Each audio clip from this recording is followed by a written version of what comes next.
again, AEW makes history. We are live, man!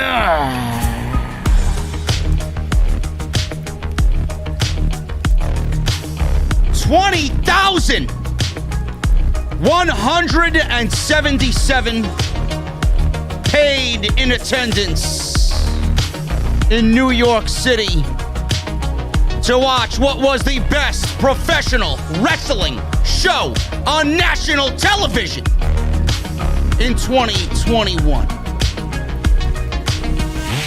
Kenny Omega and Bryan Danielson, an absolute classic that is inevitably going to have a round two. Sting looks like he hasn't aged a day in the last 15 years. Malakai Black takes care of Cody Rhodes. And Britt Baker with Ruby Soho main evented what was the biggest show in the history of AEW. Ladies and gentlemen, we are going to go over it all. We got 2,000 in the venue, and we haven't even started yet. The New York Yankees ain't the only thing in New York City hitting a grand slam. This is off the screen.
What is going on, guys? Thank you so very much for joining us right here on Off the Script. This is your AEW Dynamite Grand Slam post-show for September 22nd, 2021. I am your host, JD from New York, with my very good friend who is just as excited as I am, my good friend Jesse. Jesse, what is going on, man? Holy shit.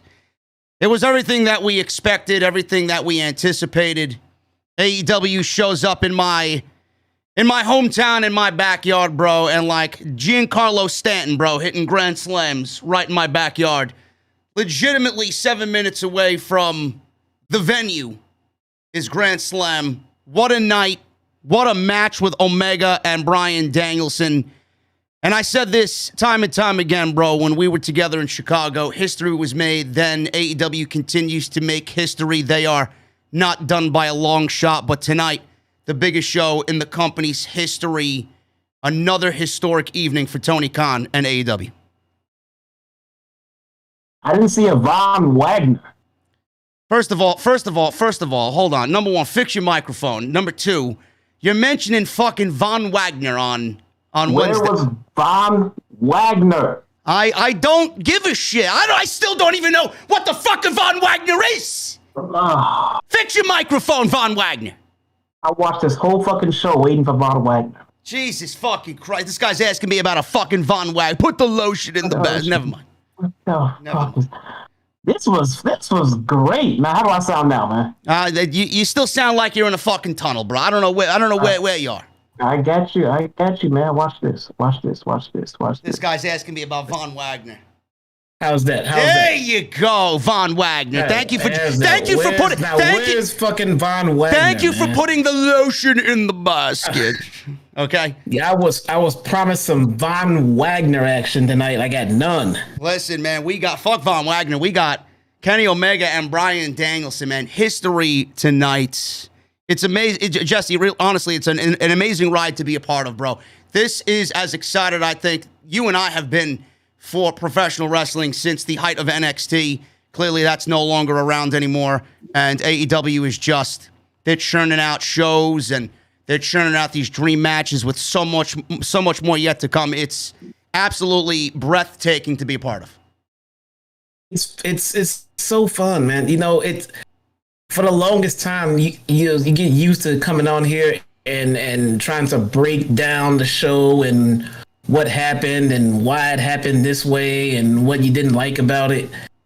I feel so bad reviewing these shows because it's either great or I'm sure it'll make sense in a few weeks. Either way, I'm just enjoying everything I see. And I feel like I genuinely, I'm not even kidding you or bullshitting you. It feels like the days of when I was a kid and I would look in the TV guide and find out that Saturday night's main event was coming on this week. And so I would always get, permission to stay up a little bit extra late because it was 10:30 Central Time for a main event. And I got to stay up and watch it. And I remember the chills I would get when I would see like Hogan and Bundy and the big blue cage and Macho Man. And all of those vibes come back for AEW products right now. The same fucking feel. I have not had this feeling and since then, not even in the Attitude Era, not since then.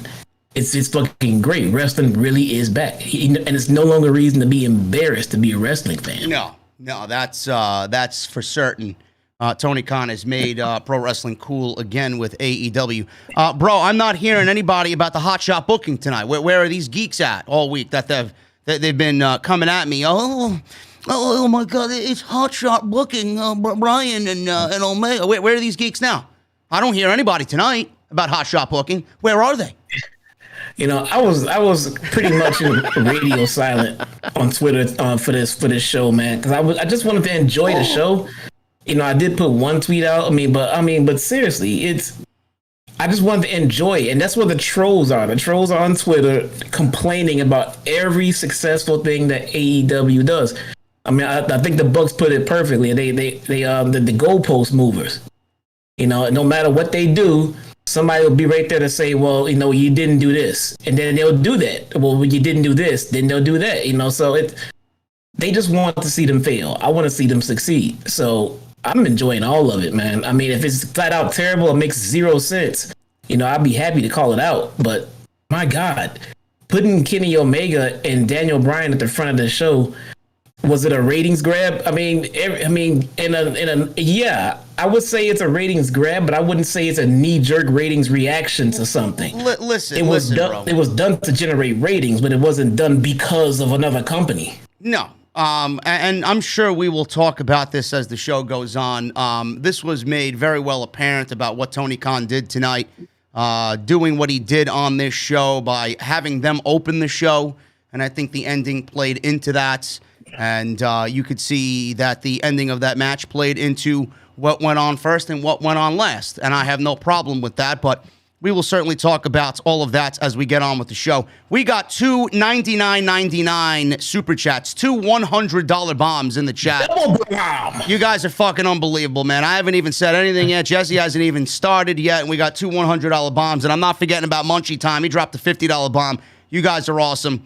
Jose with a $99.99 super chat. AEW plus JD and Jesse on Wednesdays. 1-2 combo. How ironic that Ruby Soho was irrelevant on WWE TV just a few months ago, and tonight she main evented Dynamite. Wrestling is back, says Jose. Thank you, brother. We will definitely get into all the pro wrestling tonight. And Me Wilson with a $99.99 super chat.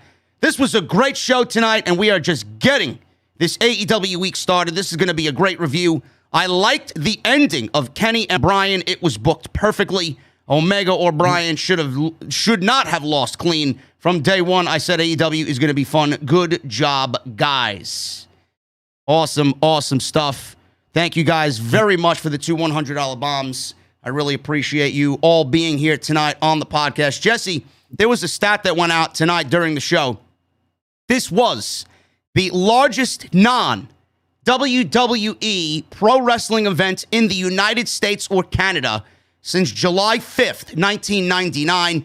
That was for a WCW Nitro episode at the Georgia Dome in Atlanta, and that was attended by 25,000 people. Tony Khan opened up more seats with production moving on in yesterday, setting everything up. More tickets went on sale. The final number was not inflated by Tony Khan like it is for WWE. They usually add about 30% to their overall attendance figures. That's what they do. The total number today was 20,177. What did you think of the energy tonight? Did they rival Chicago? Did they give your people their run for the money tonight with the New York City crowd for Grand Slam? What did you think of the aesthetics? And would you love to see Grand Slam back in New York City and have it become a yearly thing? Because TK is already teasing that this may be the one show that starts it all off, man. And we're going to get a yearly Grand Slam show right here in Arthur Ashe Stadium, making that AEW's home in New York City. I mean, I love it. You know, I get jelly when other cities try to take our sunshine away from us, man. But, you know, New York started to show off fucking just blazing white hot. You know, I'm going to judge them on their chants. They couldn't get their chants in sequence a couple of times. They fell a little flat on a couple of spots. Not quite Chicago levels, but they did very well. They did very well for themselves tonight, though. What did you think of the overall aesthetic of the show? I thought the show looked the best it's ever looked. That crowd was not only on fire, but I thought the aesthetics of everything, from the lighting to the energy to just everything about it, I thought they set it up beautifully. It was truly a spectacle. It wasn't anything over the top by any means, but it was truly made to look like a spectacle. And, you know, I could sit here and praise Tony Khan for what he's done and what he's done for the sport of professional wrestling, but they absolutely hit a grand slam tonight. Yeah, I loved it. They fixed it up. You know, they brightened it up a little bit. You know, they got the LED ramp going on. You can tell the fresh aesthetics to the stage and everything else. But what they didn't do is, they didn't overshoot the shit out of it. It still looked nice and gritty. It still had the AEW in the same way that actually WCW was shot too, like the lighting of it and everything else. It didn't look like NXT and, you know, the main roster and everything else. I mean, I'm not trying to shit on WWE production, because I've been on record for years saying that the WWE production team is top notch and second to none. But it's possible to overdo it, and that's what they do. They overdo it. If I could take what Kevin Dunn and his team can do and put that in AEW's hands without overshooting the shit out of it, we have a legit perfect wrestling show. But the aesthetics, everything that came off as a gritty wrestling show at its core. Even though it had an LED ramp and shit like that, it was still a wrestling show. I loved it. I fucking loved the look. Yeah, I love the LED ramp as well. It was definitely a lot like what we saw at WrestleMania 33. And all I remember is the floating semen when Randy Orton made his way down to the aisle with Bray Wyatt, as they had one of the worst WrestleMania matches of all time. But that's another story for a rainy day. I thought the LED ramp was great. I hope they break that out when shows like this are really important. And the energy in that building tonight and all the excitement I saw on social media, I mean, I can really just see it from my timeline wall. I could see all the interactions with you guys to me on social media, but I also can see when I tweet what the interactions are, the likes, the retweets, and all this stuff. This was on par with All Out. This is at least, I would say, 7 to 8 times more than what I would usually accumulate on a Monday or Friday night. Jesse, with this show tonight, and I know people in WWE were watching this show, and I know they're going to keep an eagle's eye on the ratings and the demos tomorrow. Dynamite won't beat Raw in the ratings, but they will definitely beat Raw in the 18 to 49 demographic with this show and what AEW has produced. And this is just another exclamation point on what they've been doing, professional wrestling. Does this show continue to push the envelope towards professional wrestling? Does this show continue to have WWE have a wake-up call and continue to make moves? Their moves are, to the idiots out there, moves that they think are making the show better. But I think their moves are moves of, oh shit, we got to do something. We have to act fast, even though it doesn't make sense. And then that comes off as desperation. Is something like this really going to push WWE to put on a better product? I don't know how it can't after tonight. We got a $500 bomb. Oh my goodness. Jesus Christ. Holy shit. My boy Osakwe. Oh my God, man. A $500 super chat. And he's the man that has spearheaded James' GoFundMe page as well. Oh my goodness, brother. I gotta read his out before you Jesse. See what happens when I come to the show, man? The fucking ratings and the stats and the numbers go through the fucking roof. Yeah. Okay, Von Wagner. Look at this shit. Jesus fucking Christ. You're as over as Von Wagner is on NXT. Let's see what Osakwe says, man. Can't stay for the show, but we'll listen later. Gotta get ready for production on my second solo script, but wanted to show OTS some love. AEW did an incredible job tonight. Omega and Danielson is fantastic storytelling. We just need to sit back and enjoy the ride. Sting is still very much the icon. This is professional wrestling. Got to love it. Brother, thank you. I can't even say thank you, man. I feel like it's not even justified, but I don't know what to say. You guys leave me speechless. Osakwe leaves me speechless here. Brother, listen, good luck with that second solo script. Keep me in the loop on everything, man. If you need anything, you know how to reach me. Thank you so much, brother. Hope all is well with you and the family during all this nonsense that's happening out there, man. I love you. Oh, my God. The rest of this show will be called, OTS or Owaski edition, man. I don't know, man. Oh, jeez. That's crazy. Crazy, man. That's insane. Yeah, he's he's a VIP, man. He might as well just take the keys to the venue and just run the whole fucking show himself. Jeez. Do they open their eyes, Jesse, and do they now really get their heads out of the fucking clouds and start doing something? Because I don't know if you're anybody in WWE, bro. I don't know how you're watching that opening match and thinking, Jesus Christ, what the fuck? What are we doing on Monday night? What are we doing on Friday night? I mean, really. Here's the difference in the two. WWE is doing things reactively to try to catch up to what they're seeing others do. AEW is being progressive and proactive and trying to do different things and stay fresh and not stay stagnant. WWE has stayed stagnant for years.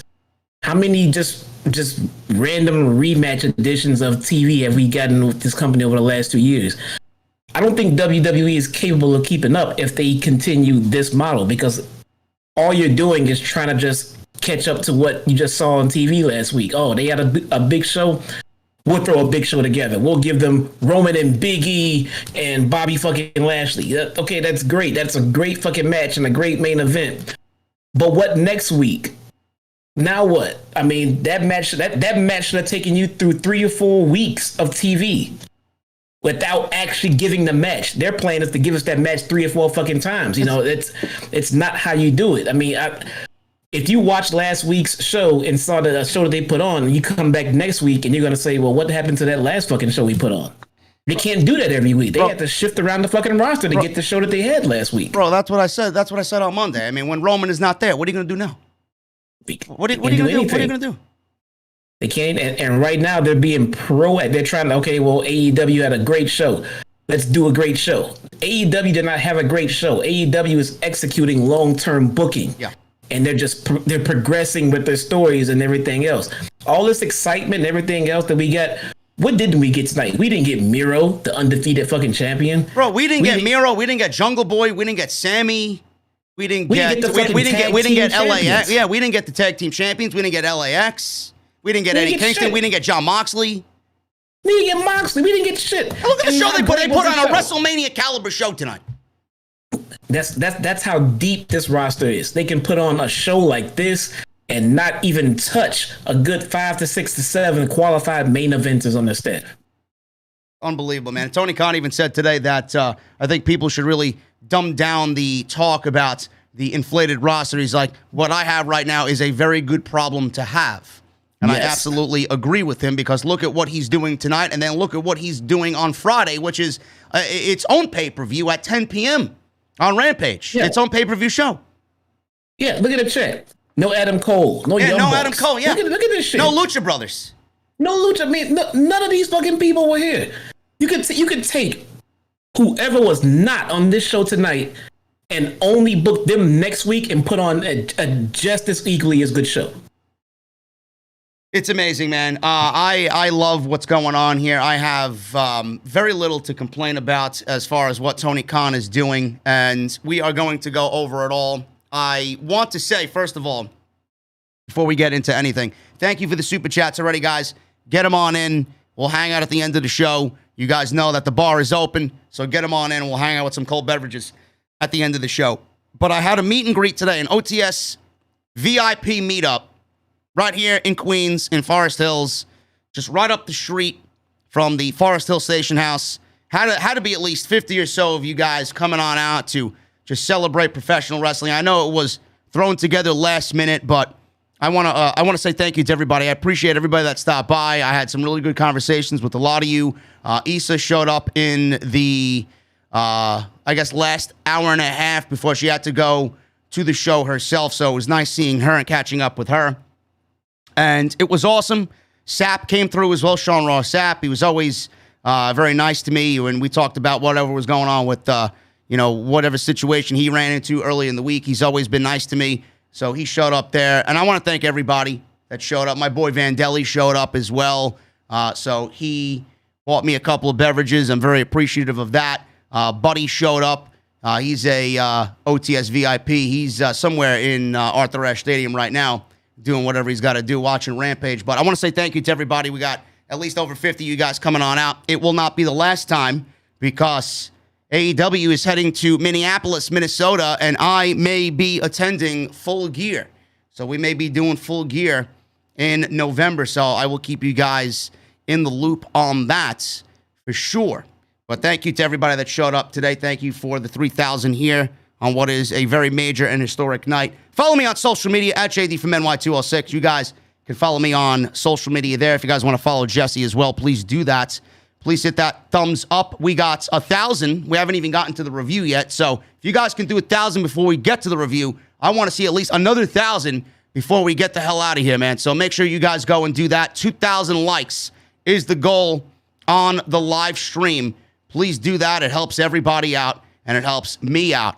Make sure you guys go and check out all the other videos that you might have missed on the channel. Off the Script 391 had some excellent discussion. Monday Night Raw had some excellent discussion. NXT 2.0. No Von Wagner on NXT 2.0. I was slightly disappointed. But we got my boy Tony D'Angelo. Jesse. My boy Tony D'Angelo, whose family is in waste management. And he's from Chicago. Yeah, right? yeah, he's Next thing you know, he's gonna be eating deep dish pizza on fucking Tuesday nights. Tony D'Angelo. His favorite comedian, I heard, is Andrew Dice Clay, too. Tony D'Angelo. Also from Chicago, right? Yeah. Well, listen, if there's somebody that's going to manage Tony D'Angelo, it's going to be me. Gotta be. There's nobody better. Yeah, because JD from Chicago should manage D'Angelo from Chicago. Who better? This guy is no more from Chicago than I'm from fucking Italy, bro. This is... What are you talking about, man? He's a fucking New Yorker, bro. He's a New Yorker who lives in Chicago. You just tossing him out? Calling him a fraud? He's all yours. He's all yours, bro. Okay. All right. All yours. Listen, I'll take him over a fucking Von Wagner. Oh, God, give me Von Wagner. He's over his shit, man. Yeah, apparently. With who? I don't know. Hannibal Lecter? Probably. Yeah. Anyway, guys, I appreciate you. Go follow me on social media. Go check out all the videos. And today's show is sponsored by my great friends over at Magic Spoon, magicspoon.com. Please use code SCRIPT at checkout for $5 off. If you guys want some excellent cereal in the morning, cereal that brings you back to the golden days of when you were a little child, man, Magic Spoon, it ain't full of all that shit. It's actually healthy for you, and it tastes just as good. That's magicspoon.com/script, where you guys can use the code script at checkout for $5 off. Have fun with the emojis in the chat, guys. You guys can actually join the channel and get those emojis exclusive to you. We had 14 new members last night during NXT, so if you guys want to get on board the emoji train, make sure you guys join the channel and become a VIP and sit next to me back there inside the venue so you guys can hit the join button and get access to those emojis. Jesse. Where's my fucking emojis? Listen, you ain't a fucking VIP, man. What the fuck? You ain't a VIP, man. You like deep dish pizza. I can't really associate myself with people who enjoy deep dish pizza. I'm sorry. Oh, as soon as you get rid of that vice, bro, we can get you into the thin slice, and we can get you eating pizza the right way. And then maybe I'll make you a VIP. No fucking emojis. Or maybe I should call up Tony D'Angelo and see what he says, man. Yeah, but I bet he has fucking emojis. Look at that. Yeah, listen, if Tony D'Angelo wants to show up in the chat, I'll give him emojis. Yeah. I'll give him some pizza emojis. Waste management. You gotta be fucking. This guy's from Chicago. Listen, we're not talking about Monday Night Raw, bro. Monday Night Raw is waste management, okay? Tonight, it's the whole pizza pie. It's Dynamite Grand Slam. We got the show started off tonight in a very surprising fashion because I absolutely thought this was going to be the main event of the show. We got Kenny Omega, the AEW World Heavyweight Champion, against Bryan Danielson. This is a non-title match. It's opening the show. All week long, bro, I've been getting a lot of people telling me, oh, well, this is just hot shot booking.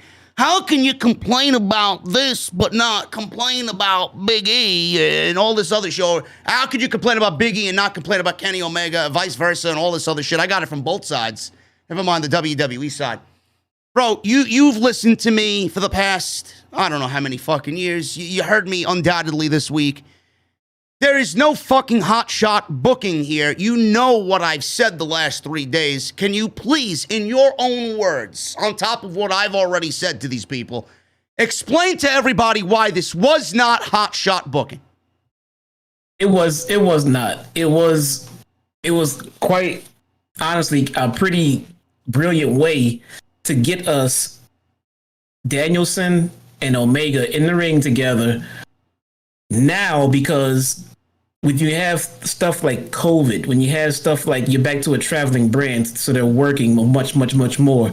When you got the history of Bryan and everything else, who knows if we'll ever legitimately get to Kenny Omega and Daniel Bryan for the title down the road. Who knows if we'll get to that before we get shut down or something changes or someone gets hurt.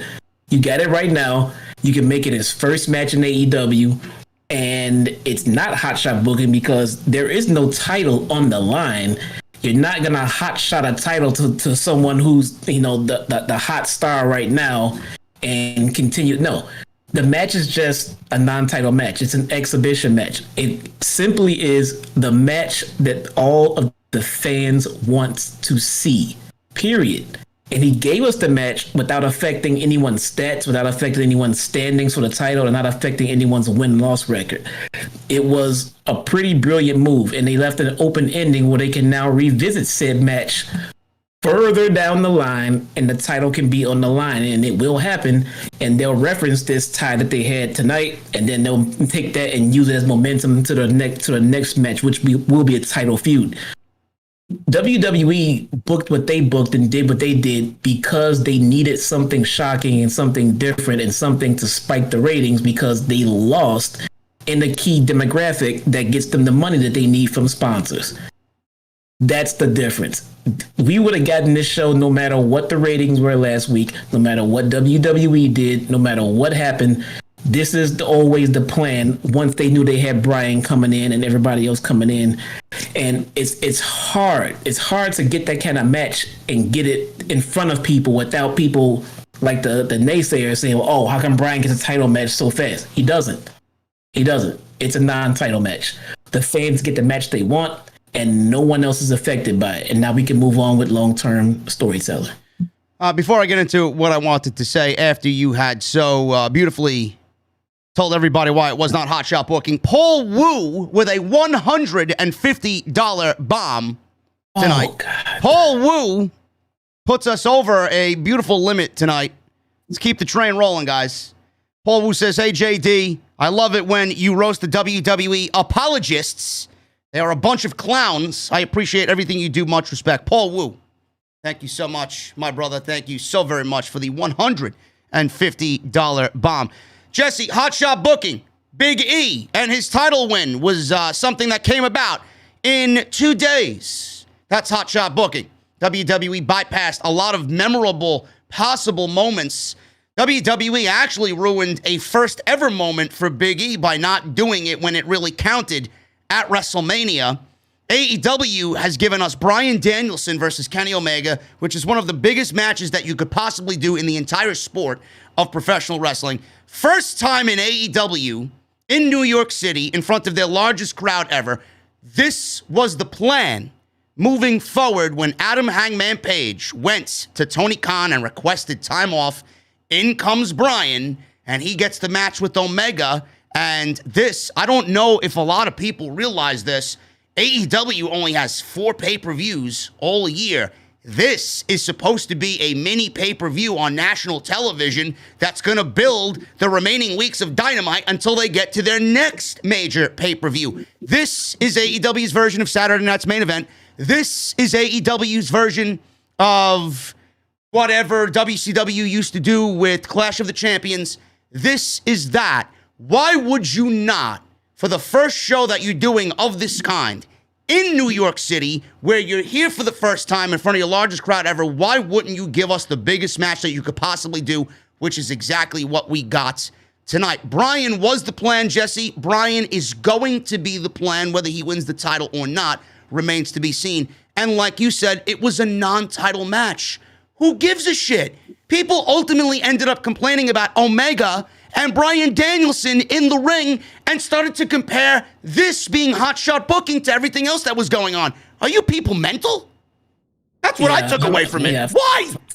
For how many years have we seen Bryan in WWE and said things like, man, I'd love to see him against Kenny Omega. That'd be a dream match, you know? And here's what I would say to anyone else who has that argument going forward. And this is where I end it. When they crowned Big E as WWE champion, and the moment that they did they choose that moment because it was what's best for Big E? No. Or was that moment best for WWE in the ratings? Because if they were invested in the character and the gimmick, they would have made sure that moment was optimal to help Big E get over at the most as humanly possible. So why wouldn't they do a slow build, get into a pay-per-view, big main event? Instead, they did it for when it was convenient for them. Now, it's great that they did it. I always say it's something like, hey, you know what? Let's say right now, hey, you know what? I think Adam Cole should be champion. You know, or say somebody in WWE. I think Xavier Woods should be WWE champion. So then next week they say, okay, Monday night, we're just going to crown Xavier Woods champion. He's champion now. And people go, oh, he's his first time champion. This is great for Xavier Woods. In the meantime, I'm sitting there like, you just gave him the fucking title. Yeah. You just made him champion. Where's this? I mean, why should we care? We didn't want Daniel Bryan to just be champion. We wanted the story that we got from Daniel Bryan when he became champion for the first time and the build up and everything else. We didn't just want him to show up on Raw and become fucking champion. Yeah. We want the investment in the story. We didn't get any of that with Big E. It was always the story for him to be champion. On that night, or did you fast track it? Because there was no momentum behind that win at all. You just had him announce it on fucking social media and show up and he's champion. That's no fun. I like Seth Rollins' first reign. I like Daniel Bryan's first reign. Those are memorable reigns. Not these. No, they didn't do it for Big E at all. It wasn't anything to do with Big E. And, you know, obviously he's going to be a nice little soldier for Vince McMahon. He's not going to say anything. They love him there. I got shit on all week for, being a racist, or how could you not like Biggie? I never said I didn't like Biggie. Biggie should be champion, but it should have a time and a place and a moment. You only get one moment to do something like this. First impressions and first moments are everything, and they took it away from him. Now, moving away from the Biggie hotshot booking, comparing it to Bryan and Omega tonight. Jesse, Bryan had the best match in all of WWE, in my honest opinion, with Roman Reigns and Edge at WrestleMania in the main event this year. The triple threat match, Roman Reigns stacked him and pinned him. 1, 2, 3, remained the Universal Champion. As far as I'm concerned, he should be Universal Champion for the next 6 years. There's nobody over there to take him down. That was the match, to me, that is the best WWE match all year on the main roster. On the main roster. He goes into AEW, and Bryan is like a new man. He walks into AEW. I'm very excited to see what's going on with Bryan. He's not allowed to use the yes chants. Apparently, I don't know if you've seen this report, WWE has intellectual property. We actually talked about this, and you wondered yourself if WWE was going to actually own the yes chants and have everything with the yes movement in their back pocket. But he's not allowed to use the yes chants. He can't do this, but that doesn't stop us from doing this. We can do the fucking yes chant all we want. So yeah. I heard it was a little bit more. I heard it was like if they wanted to use it, they could push it, and it may end up in court. But like I think you said, I mean, it's a word. You can't patent a word. Yeah. But it's a gimmick with the symbols. But Bryan, being the man he is, he went to Vince and said, "Hey, do you have a problem with this?" And then Vince said, "Hey, could you not?" And Bryan said, "No problem. That's it. Not a big deal. I mean, he's a respectful guy. The same way with Cole, they both left with the utmost respect, and Vince asked him not to, and he obliged. I don't see anything wrong with that. Yep. And Bryan actually wrote a very heartfelt letter. He posted it on social media in regards to Vince McMahon. He wished a lot of people saw Vince McMahon the way that he sees Vince McMahon, and he thanked him for everything. Bryan is just a beautiful human being. So that's just who he is. So he's not going to do the yes chance out of respect for Vince McMahon, because he knows what Vince McMahon has done for him and his career to get him to this point. But with Bryan coming into AEW, Jesse, this match, looking back at what his body of work has been this year, very limited in WWE. I mean, he came out looking as if he was better than ever tonight. And they really made a target on the neck and the neck issues. And every time that is brought into a Daniel Bryan match or a Bryan Danielson match in WWE when he was Daniel Bryan, and they always targeted the neck, it was always something that made me just take a step back and cringe, because he's just a master at his craft. He knows what to do. He knows how to sell. They did the same thing tonight.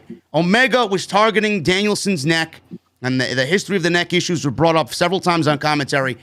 Every time he sold the neck, bro, it was just another notch in the storytelling, and I think that's where the storyline is going to go as well. It's obviously going to be a major factor to that. It's going to be a pinpoint for Omega in this feud with Bryan, but it goes to show you how great Daniel Bryan is, because when that is the story of his matches, I don't think there's anybody better. And he makes you believe legitimately everything. Like, it's the end of the fucking world and this guy's never going to wrestle again. But that's how good he is.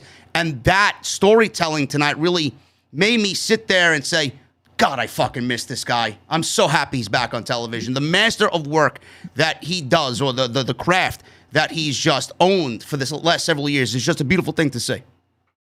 Yeah. Bryan has come out and stated more than once, when you get a microphone in front of him, I mean, just quite simply, I just want to wrestle. Yeah. I just want to wrestle. And he came out tonight and gave us 30 minutes of wrestling his dream opponent. Daniel Bryan, I bet Daniel Bryan, but Bryan Danielson, I bet right now he feels like he could retire and he done everything he wanted to do. Bro, the thing is, you mentioned 30 minutes. It didn't even feel like 30 minutes. I felt like it was fucking 15 minutes. I'm looking at the goddamn clock on the cable box. It's like 8:40.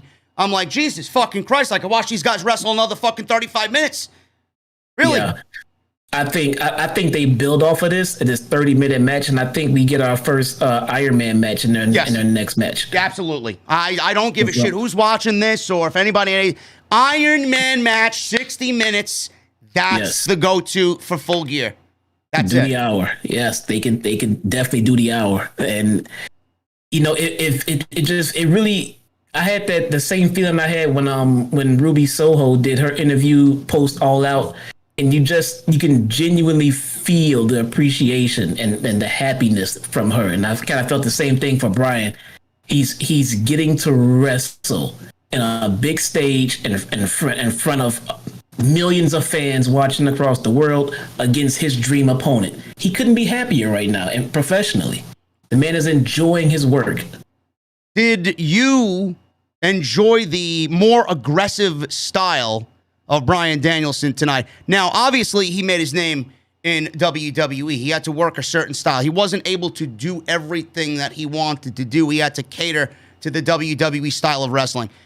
After everybody who has come to know him on the WWE side of things, and we watch him now kind of spreading his wings a little bit more, and the handcuffs are off, and the freedom is a little bit more free over in AEW, how much more of an appreciation are people going to have for Bryan Danielson wrestling in AEW? What did you think of the aggressive style tonight? Because this was legitimately, you could have taken this match off of a New Japan Pro Wrestling show in the in Wrestle Kingdom and put this on AEW. That's the style that they worked, and I absolutely loved it, and I hope we see more of it. Brian said he wanted to wrestle, like you said. Man, he fucking came to wrestle tonight, and if this is the version of Daniel Bryan that we're going to get, bro, we're going to be in for a goddamn treat. Yeah, man, it felt like he was, back in his ROH days and everything else. You know what it reminded me of? I forget which one it was, but I'm pretty sure it was a Royal Rumble match where Bryan was in the ring and Roderick Strong came in, and they beat the living holy crap out of each other in that Rumble match, man. They chopped each other. They both look like fucking hamburger meat. It reminded me of that. They just beat the holy hell out of each other. And that's what him and Kenny did tonight. This was an absolute classic. 30 minutes. Nobody won this thing. It was a time limit draw, which we will get into because that's going to be the next major talking point here in regards to this match. But let's build up to it a little bit. So we got Danielson. I'm going to pick it up towards the end because that's the only thing that we're going to talk about. There's no fucking way me and Jesse are going to even do this match justice. It's very difficult as podcasters and reviewers of these shows to sit here and watch this match and then go over everything that happened. So, I mean, if you guys want to go and watch it, you guys can certainly go and do that on your own time. We're going to talk about what we thought about it, and we're going to talk about the ending and how it plays into everything here. But Danielson, he went for the knee, his signature knee, and Omega turned it into a powerbomb. Which looked great because Omega muscled him up, and he got a nice power bomb. Another V-trigger, went for a near fall, 2 count. Omega climbed the ropes and went for a Phoenix Splash, which he doesn't do often, or we haven't seen it enough in AEW for him to just break it out. But he tried to break it out here because look who he's wrestling. So Danielson rolled out of the way. Danielson laid in repeated kicks. Omega tried to fight back, but Bryan dropped him with another buzzsaw kick. So we got Danielson laying in stomps before rolling over into the label lock. He couldn't lock in the hold completely, and Omega reached the ropes. Omega hit a V-trigger, and then he countered with some big moves of his own before a kick sent them both to the mat. They traded headbutts and then closed right fists. They traded more strikes back and forth, and then all of a sudden, we got the bell for a time limit draw. Now, a lot of people were expecting this to be the main event, and I would not blame them for putting this on last. But Jesse, with this ending, everything kind of came one after the other. We now know why this match opened the show, because I don't think Tony Khan wants to send this crowd home in the main event of their first Grand Slam show on a time limit draw. So now you know why this match opened and the women's match closed the show. The other aspect is this was a non-title match, whereas that was a championship match. So I appreciate Tony Khan putting the championship in the main event spot. I have no problem with Ruby Soho and Britt Baker closing the show. But the time limit draw, man, let's talk about this first. The time limit draw is rarely used in AEW. It's there when they need it. And I've seen a lot of people complaining, oh, this shit sucks. What a lame, disappointing ending. Bro, these are people that don't get it. If it happens all the time, I'd be right there with them. But I can probably count, and you can probably count on one hand how many times we've had a time limit draw, and every single time it's played into the storyline.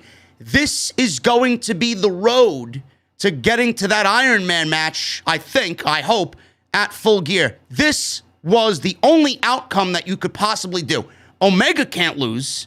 Bryan certainly shouldn't be losing his first match. I don't care who he is or what he wants to do. If he wants to only wrestle and lose, I don't think that's the right way to go about it. Bryan can't lose. Omega can't lose. This is a non-title match, and the time limit draw plays into everything perfectly, and I love that Tony Khan has that in his back pocket. I love that ruling.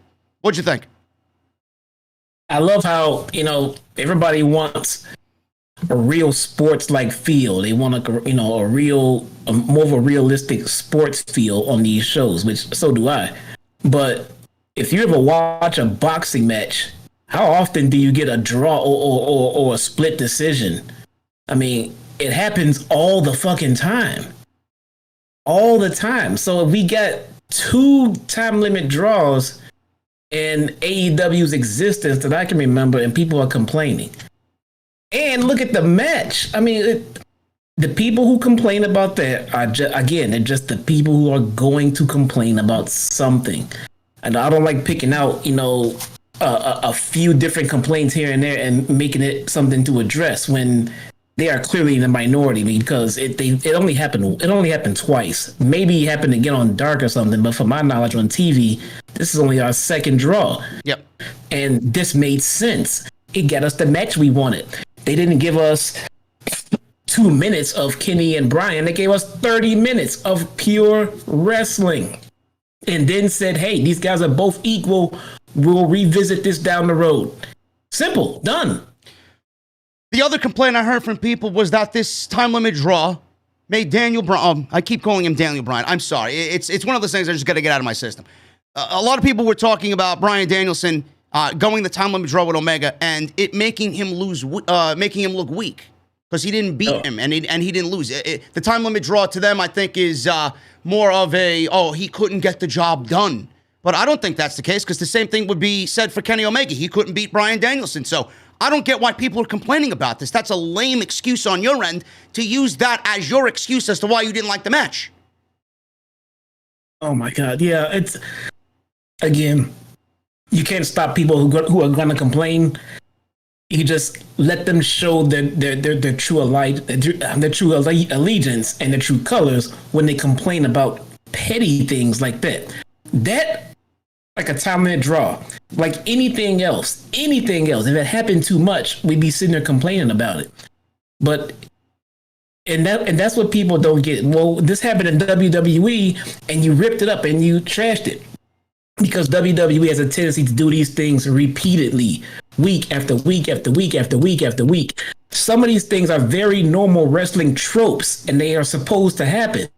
But when they happen 30 times in a row and we get sick of it and another company does it once, we can't say, oh, well, see, they're doing it and you don't care. Well, they did it once, man. I mean, come on.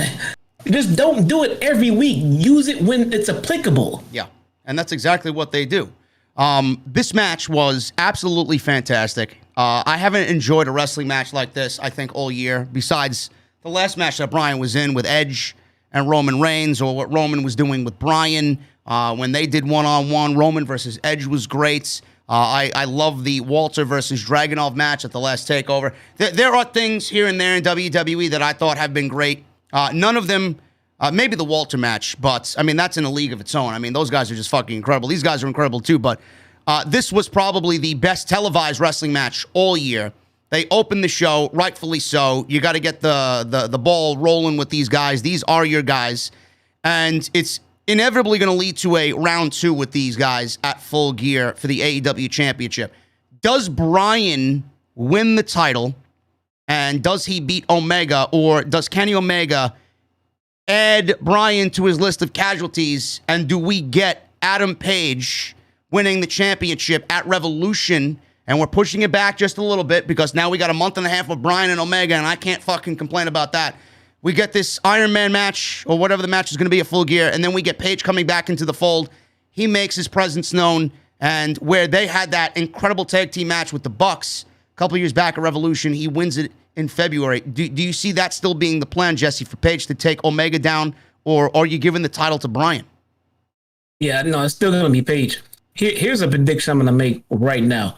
I don't think Bryan Danielson, CM Punk, or Adam Cole touches an AEW world title for at least 1 year. No. After they started, at least a year. So for the immediate time being, it's all about getting the day oneers established and a little bit more over. So I don't have Bryan winning. I don't think Bryan wants to win. Now, I don't think he wants to win either. I don't think he would even put himself in that situation. No. He's just this match is his world championship. That's all he cares about. That's it. As long as if you get him in the ring with the liberty to do what he wants in the ring with his opponent, he is a happy man. That's all he wants.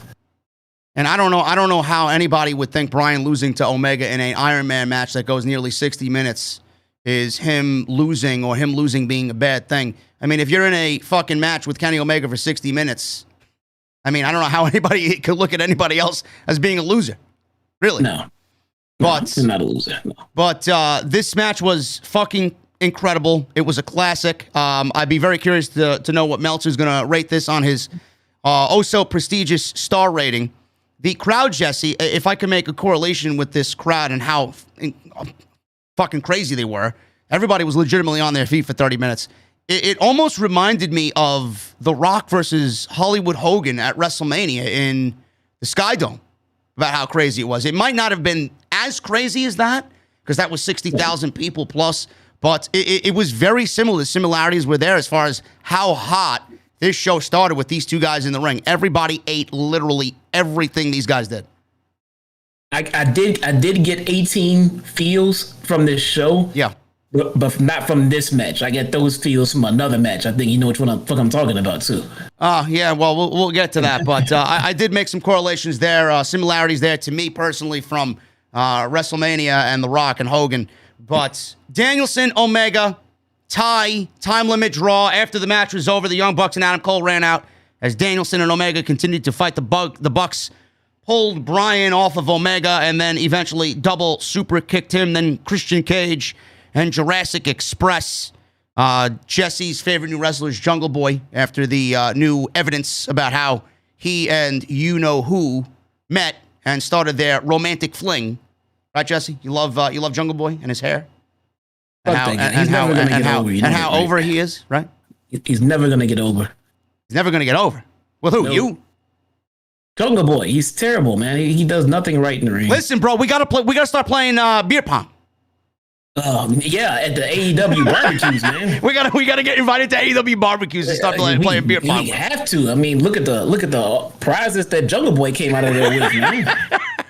Crazy. So Jurassic Express ran out, and they sent the Elite Packing. That's going to be the match on Friday. We're going to get Jurassic Express and Christian Cage versus Matt, Nick, and Adam Cole, baby, in a 6-man tag. So, unbelievable way to start Grand Slam. Time limit draw, and I don't think anybody can complain that we're going to get more Omega and Bryan Danielson on weekly AEW television. What was going to follow this, Jesse? The only thing that could possibly follow this, and Tony Khan knew it, was CM Punk. CM Punk comes out, he cuts a promo, and he's in the ring cutting a promo, building up his match on Friday against Powerhouse Hobbs. He wore a hoodie. I guess it was chilly in New York City. It was actually kind of balmy and sweaty, but he had a hoodie on, and he walked out. Fans were singing along to his theme song. He gets in the ring. He says, I am sure glad I'm not wrestling on Dynamite. How can you follow that? He says. At least he's honest with everybody. The fans started chanting his name. He says it's been a long time since he's been in New York City. And I love this line. And I know you picked up on this too, Jesse. He said, and it's been even longer since professional wrestling has been back in New York City. But I thought Roman Reigns and SmackDown ran New York City, bro. What happened? They sports entertain in New York City. Oh, they don't professionally wrestle in New York City. No. Right? No. Okay. No. Just want to make sure. I got a little confused. On this particular night. Well, maybe Seth Rollins. Listen. Maybe Seth Rollins and Edge do, but everybody else no. Yeah. No. He says he hears people say that he needs to be mad, CM Punk. And he needs to be pissed off CM Punk. They want to see the old CM Punk. Well, trust me, I imagine you'll eventually see him, but be careful what you wish for. He said Powerhouse Hobbs and Taz from there, and the fans don't even like them. And he said that he tried to mean mug on his way to the ring, but he doesn't have a lot to be mad about. He said Hobbs tried to put him through a table last week, and yes, it pissed me off, and yes, I'm mad about it. He said when he hears his music, though, he walks out in front of these fans, and it's a love fest, and I can't hide my smile. Yes, I am happy, and I'm happy to see you, he says to the fans. He said what they attempted to do was take all of this away from him. They want to hear Cult of Personality and see happy CM Punk come out here and enjoy professional wrestling fans. He says it's been so long since he's had this and so long that he needed this. He got very animated when he said needed this. He said he gets pissed off because nobody is going to take this away from him again. He got hot red in the face. He was very angry at this point. This is mine once again. He told Team Taz they should have finished the job and broke his neck and made sure 20,000 people who have packed the rafters here in New York City at Arthur Ashe Stadium, they weren't going to get to hear Cult of Personality. And he said that they slept on the legend of CM Punk. It's not my job to wake you up. It's my job to tuck your ass in. Rampage, Grand Slam, Powerhouse Hobbs goes to sleep. We all knew CM Punk had that angry CM Punk in him. This was a great promo. But the match with Hobbs on Friday, bro, is this going to be a... Well, what are you thinking in regards to this? Is it going to be a make or break situation for Powerhouse Hobbs? How do you think he's going to fare in this? Because I'm liking the work he's doing lately. You see he's getting better and better. Does he bring it to the table on Friday against Punk, or is this a situation where if he doesn't do well, what's next, man? This is, believe it or not, probably a pretty important match for both of these guys, because it's gonna be Punk's first challenge in a match, in the sense of he's gonna need to carry that match because he is way more experienced than his opponent. But it's imperative that they both look good coming out of this match. So I mean, it's not about just Punk winning; it's about Hobbs looking the best that Hobbs has looked since being in AEW, and that's where we're gonna grade Punk on for this match and this feud. I mean, because obviously Punk is gonna win, but we want to see the best Hobbs can do. Now, it doesn't mean that if Hobbs doesn't look great in the match, that he's not ready. Because, like I said, this match is important for both of them. It's important for Punk because we need to see how reacclimated Punk is, and can he help completely carry a match on his own? Because we knew he can do it 7-8 years ago. But say he has somebody who has zero experience, can you carry that guy to a fantastic match? And that's what we're going to be able to see. I'm not saying that Hobbs has zero experience. I'm not saying he has zero. I'm saying he has significantly less experience than Punk, and he needs to be brought to a good match. Can Punk do it? Yeah. I think Punk can do it. I think Punk is excellent in the ring. I think that if there's anybody that's going to bring Hobbs to a great match, it's going to be Punk. I'm not going to shortchange Hobbs. I think he's done very well for himself. He's somebody that I have a lot of hope in. I see a lot of potential in.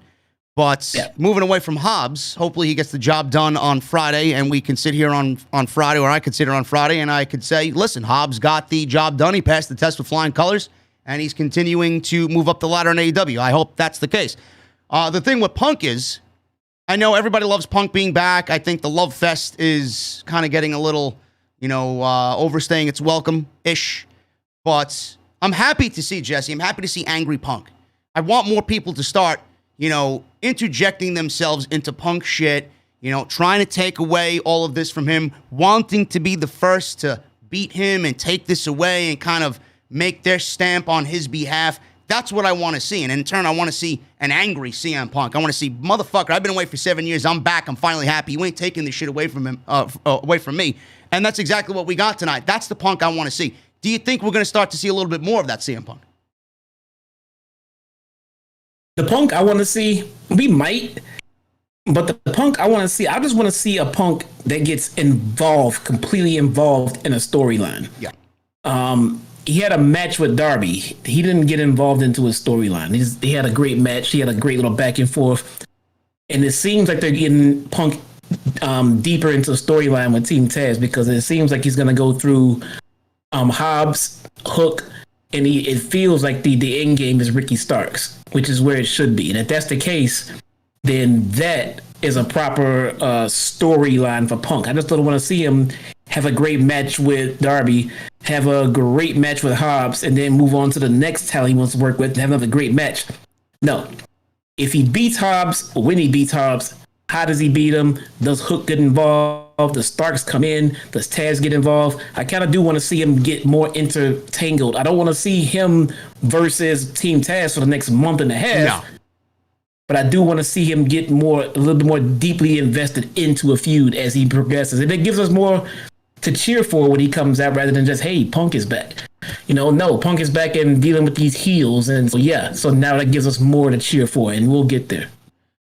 Well, with you mentioned Ricky Starks, and I don't know if you guys realize this, but Mark Henry is not on the AEW Rampage commentary team anymore. It is now Ricky Starks, I believe, who's taking his spot. Now, I know you were a fan or not a fan of Ricky Starks on commentary, Jesse.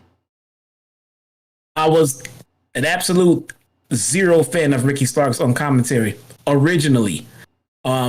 Since Starks has returned, Starks has gotten better on commentary on Dark. Oh, okay. Well, I have to listen to him a little bit more to make my own assumptions. But as far as Ricky Starks, we're not here to talk about his commentary, but he was interviewed by the Wrestle Geeks, and he actually explained why he considers himself a homegrown AEW talent. And it all comes down to the level of growth and success he's achieved in AEW that made him consider himself a homegrown AEW talent.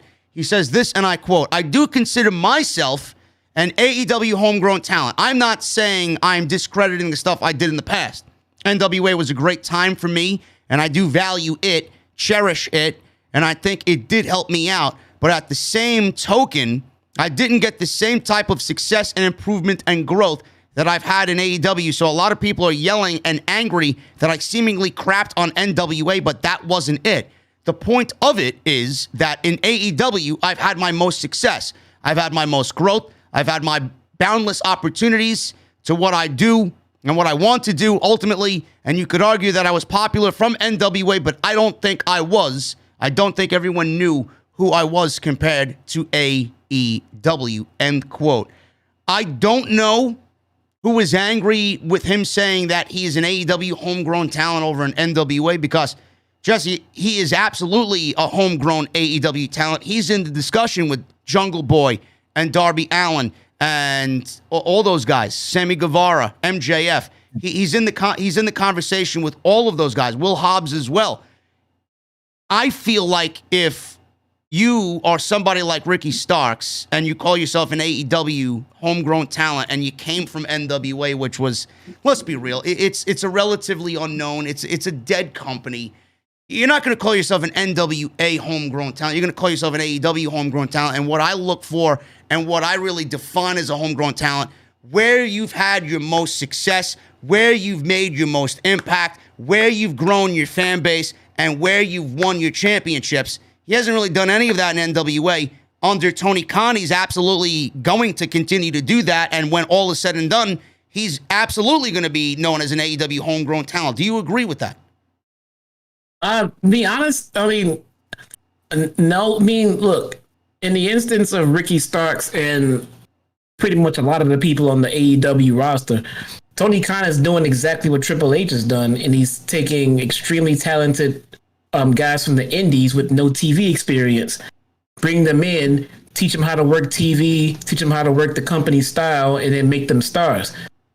I had no idea who Ricky Starks was before he came to AEW. No single clue whatsoever. That being said, if you apply this to the other side of the boat, then yeah, no, he's an indie talent that came in. He's not homegrown. Now, I get what he's saying, though. I mean, it's like me, I had no idea who he was till he got here. So yeah, they made him a star as far as I'm concerned. But they didn't produce him. They didn't mold him. They didn't train him. He was already a trained wrestler when they picked him up. So if that's the case, he was already a trained pro wrestler when they grabbed him. And no, he's not a homegrown talent. But I understand what he's saying. I get it. So what's the difference between Ricky Starks and Jungle Boy when Jungle Boy was working the Independents and he was working PWG and all that stuff, and he made his success known to the pro wrestling industry through AEW? Isn't that the same thing as compared to Ricky Starks? I mean, I considered it one and the same. I mean, again, I had no idea who Jungle Boy was till he got here. But again, they did not pick these guys up and train them to be pro wrestlers. I don't know if they did that for anyone, as a matter of fact. So then Darby, MJF, and Sammy Guevara, they're all in the same boat. Then none of them are AEW homegrown talents. None of them, man. I mean, if we're gonna play an equal playing field here, none of these. If you came into the company already knowing how to do pro wrestling, how can you be homegrown? You learn your craft somewhere else under someone else's watch. So you're not homegrown. You're a current AEW star, and you made a name for yourself here, and you blew up because of this place, and you wouldn't be anything without them right now as compared to where you are. But let's call a spade a spade. I mean, they knew how to wrestle before they got here. I mean, they were not homegrown. But I don't want it to sound like it's such a terrible thing, because you do what's best to start your company up. You can't start a company from the ground up and start training your own wrestlers. WWE's been established and been there for 30 fucking years. They've been there for 2 or 3 years. They can't start. If AEW started training talent when they just started, they'd still be trying to get people out of fucking development at this point. I mean, they're day oneers. They were here from the ground up, and there's nobody higher than them on the pecking order as far as I'm concerned, because they got us to where we are. But we're not going to just change the definition of something because we loved them and what they did. I mean, just because they're not homegrown does not mean they're not full-blood AEW. I mean, I don't understand the difference in the two. I could see the point you're making. So, I mean, if you want to talk about homegrown talent, Red Velvet, Anna Jay, Jade Cargill, those are homegrown talents, right? Yeah. So yeah, something like that. Absolutely. That would be, I guess they would be homegrown talent. I mean, and for definition purposes and for what it is, you can't have learned your craft through someone else, made a living through wrestling through someone else, came to AEW and said, I'm homegrown. No, you were purchased. Yeah. Which is fine, bro. You got to start your company off the right way. Now, in 10, 15 years from now, AEW is still signing indie talent and not producing their own. There's a fucking problem. Yeah. Big Shotty Lee. Yeah, your boy Lee Johnson, he's homegrown too, right? Homegrown. I mean, I like the homegrown guys, but we wouldn't have a position for homegrown guys to be homegrown if it not for guys like Jungle Boy, and Ricky Starks. I mean, all these guys who came from the fucking indies who just needed a platform to do what they do, and that's what they got. How many homegrown talents does WWE have besides Roman Reigns? We can count Bayley. Bayley, right? Yeah. We can't even count Sasha, can we? She worked the indies for a while. No, she's not homegrown. Neither is Charlotte. Neither is Charlotte. I mean, it's the business. They had the right idea of starting a company to homegrown their own. And I like what Triple H did as far as bringing in indie guys and then trying to mix in your own to learn with them. But it requires patience. And Vince McMahon does not have patience.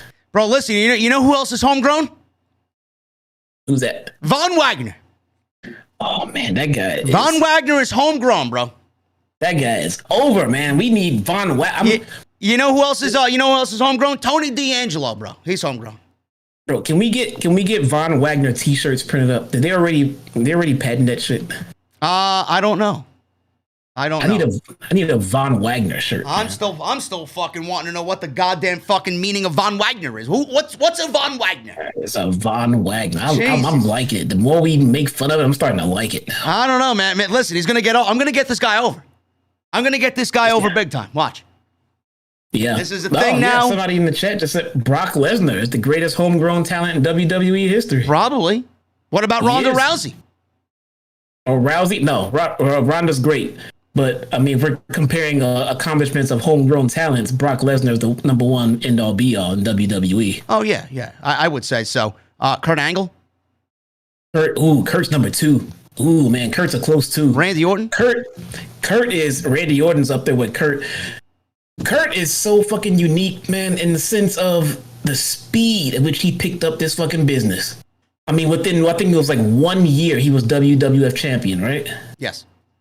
This guy's incredible, man. Kurt is fucking incredible. But Brock Lesnar, because of his crossover ability and appeal and everything else, marketing fucking, juggernaut. Brock Lesnar is the end all be all of homegrown WWE talent. And that's what they're doing, man. They're turning NXT 2.0 into FCW. They're looking for that next Batista. They're looking for that next Lesnar. They're looking for that next John Cena. I don't know if any of these guys are really going to materialize into that. I'm going to give them a shot to do so, but I'm not seeing it yet. Well, isn't Roman Reigns homegrown? Roman is homegrown, yes. Roman. Yeah, Roman's homegrown. And he was from the NYE family, man. This guy was born into John Cena. I mean, John Cena is one of the best homegrown talents WWE's ever created. John Cena. Is John Cena? He got picked up. He got picked up out of a WWE training school, right? I'm not sure the backstory there, but I would consider Cena homegrown. Yeah. He is. So I mean, listen, it's definitely a discussion that could be saved for a completely different video. I do agree with your take on homegrown. I do see a lot of what you're saying to be right. My mentality is, a little different than yours, but that doesn't mean that you're completely wrong. You're absolutely right. I just think that Ricky Starks is going to find major success in AEW. I think he has every right to call himself an AEW homegrown, but at the same time, it's almost as if he's downplaying NWA and saying, "You guys are shit. I did what I did over here because AEW's better." That's the only negative I see in that as far as what he's saying. It's true. Yeah, he's not lying in that theory, but he's showing his allegiance to his company and everything else, and I get that. And I'm a pretty big wrestling fan and not just a casual TV fan. And I did not know who Ricky Starks was. Yeah. I heard of him. And then he showed up on I heard the name. Like, it's like in passing, nothing like that at all. I mean, it's not to say I don't know you suck. I'm just saying he wasn't that big and he wasn't going to get much bigger with the NWA right now. I mean, Impact, he had a better chance of getting some exposure at Impact than NWA. Yeah. Maybe. But without AEW, he would still be nothing right now. He would never be anything in WWE or NXT. So without AEW, his career would be so stagnant right now. Keep that thought in mind, because the same would go for MJF if he was in WWE. Forget about it, man. We'd have MJF and he'd be snip, snip, snip on his balls. They'd cut him off. Legitimately. 24/7 champion right there, buddy. Yep. MJF and Brian Pillman Jr. This has been some of the most entertaining stuff back and forth on AEW Dynamite the last couple of weeks. Pillman Jr. is in this thing, New York City. Largest crowd he's probably ever wrestled in. I was kind of disappointed, Jesse. MJF did not have a live microphone in front of a New York City crowd that he's been berating on social media for weeks leading up to the show. Yeah, we got a stacked show. We got 2 hours, man. We got to get it rolling. I know. But you can't really turn down an MJF promo opportunity in New York. But they'll be in New York next week at Rochester, New York. They'll be in Long Island in December. So we got more opportunities for MJF to be in New York and shit on the crowd.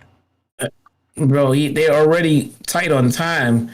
You give this guy a microphone, and that's not gonna go quickly. He's gonna get started, and they're gonna start baiting him, and he's gonna carry on for 10 fucking minutes, man, just ripping that crowd apart.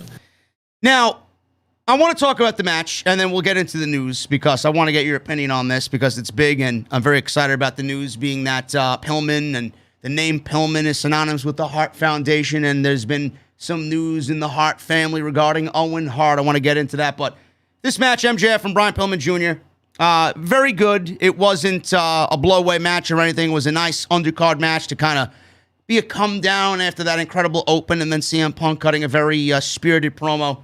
So we got MJF working over Brian Pillman. He's in control. He got a 2 count off of a Uranagi, and MJF was in control after a small commercial break.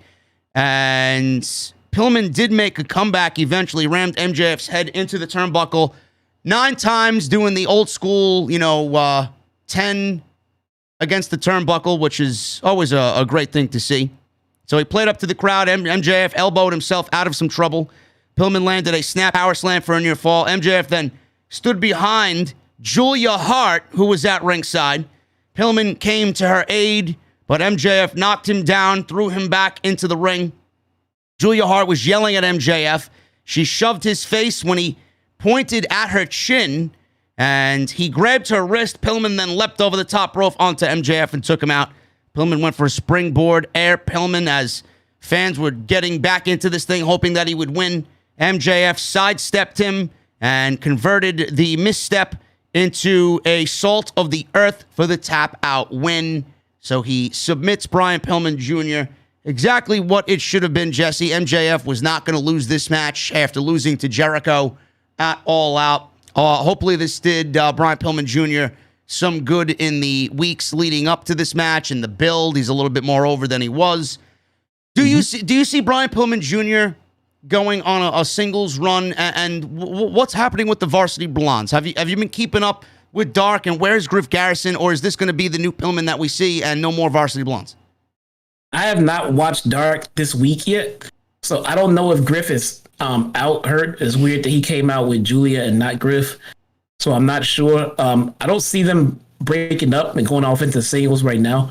I see them going on and staying in the tag team division for a while, but Brian Pillman Jr. is probably going to be the breakout star of that tag team. So for sure, I mean, it is the name value alone gives him an in. You know, I mean, Griff Garrison's actually pretty good, and watching them on BTE and everything else, you get to find out he's actually pretty damn charismatic. The guy is really fucking cool. I mean, but he just that part of it hasn't come out yet on TV, so I think we'll get there. But Brian Pillman Jr. There's definitely things to be done with him and his last name in this wrestling business right now. Yeah, I agree. I also like MJF winning clean because it's a very rare thing to see him winning clean. So it's always nice to see a heel get a solid win and not use cheap bullshit tactics to get the job done. It makes me wonder, Jesse, who is next for MJF? Do they continue this? I would assume not, being that he won here clean and very decisively. There's no reason why we need to see this again. But if MJF is going to have a next opponent going into Full Gear, who do you think would be a great foil for MJF? And I know you mentioned CM Punk and Hobbs before. We mentioned CM Punk and Ricky Starks and probably that leading to a Punk-Starks match. Can you see Tony Khan doing MJF and CM Punk next, maybe at a Full Gear? I think that would be a fantastic match and a great middle of the card match with a show that is more than likely going to be stacked to the fucking brim with Bryan and Omega headlining that show for the AEW title. Do you see Punk and MJF doing it so early? No, not this early, because right now, Starks, MJF can't lose. Punk still can't lose.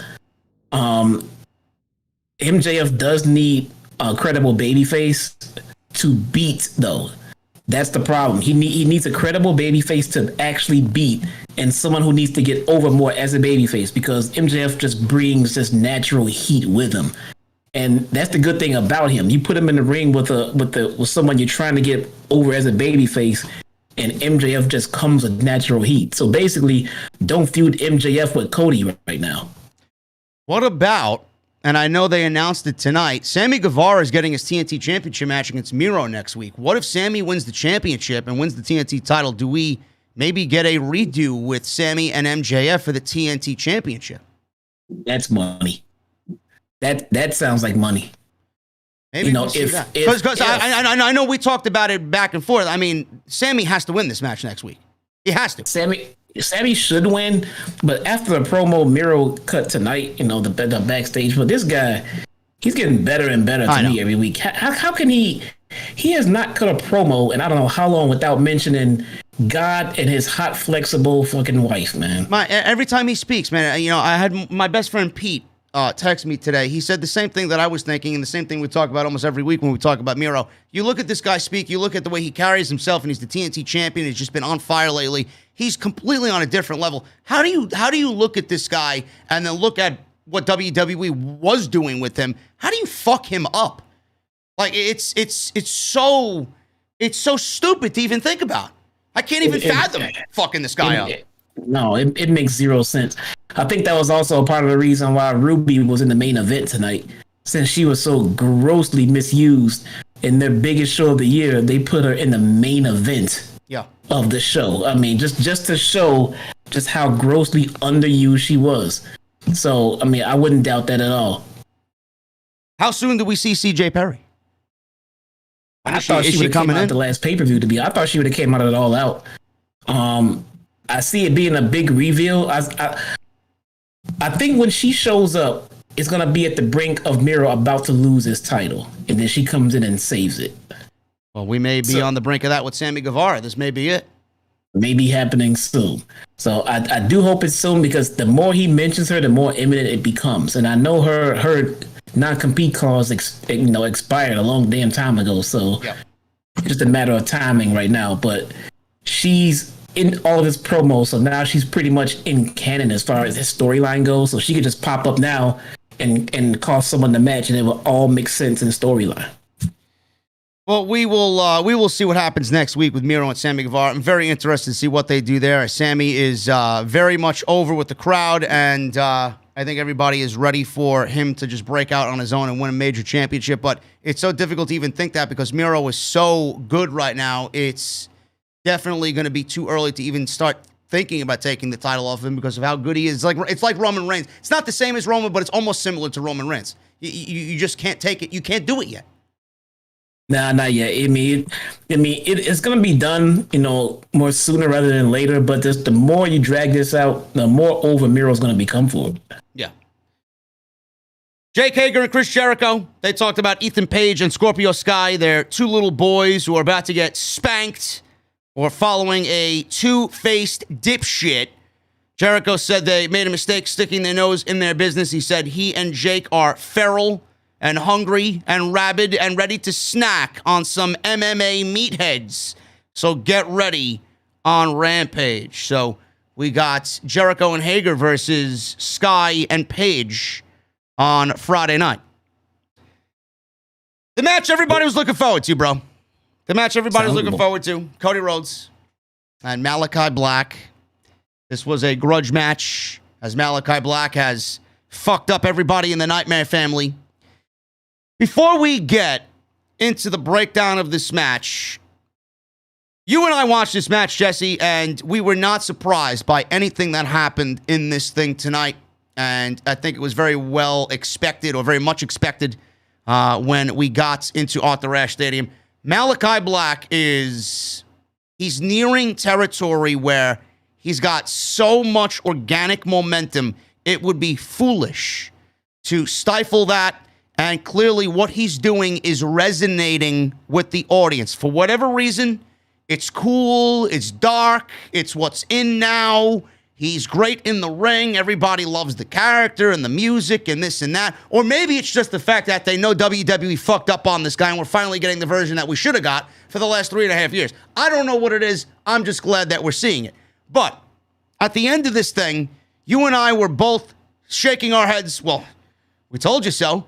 Malakai Black almost turned, and if you want to listen to this crowd again, probably did, turn Cody Rhodes heel tonight, bro.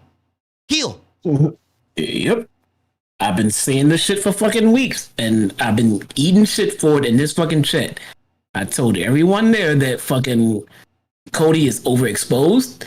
Cody, he books himself like a pompous dickhead, and seriously, if he just turns heel, this all makes sense. But this all fucking makes sense. And I think I understand now why they don't want to turn them heel if they're launching this fucking TV show now with the Rhodes and everything else. And it's counterproductive of him being I don't know. But, I mean, if it wasn't already all over the wall before this, clearly it is now. The guy is not working anymore as a babyface. Well, listen. I mean, Cody was interviewed by Bleacher Report, and he said something that I kind of...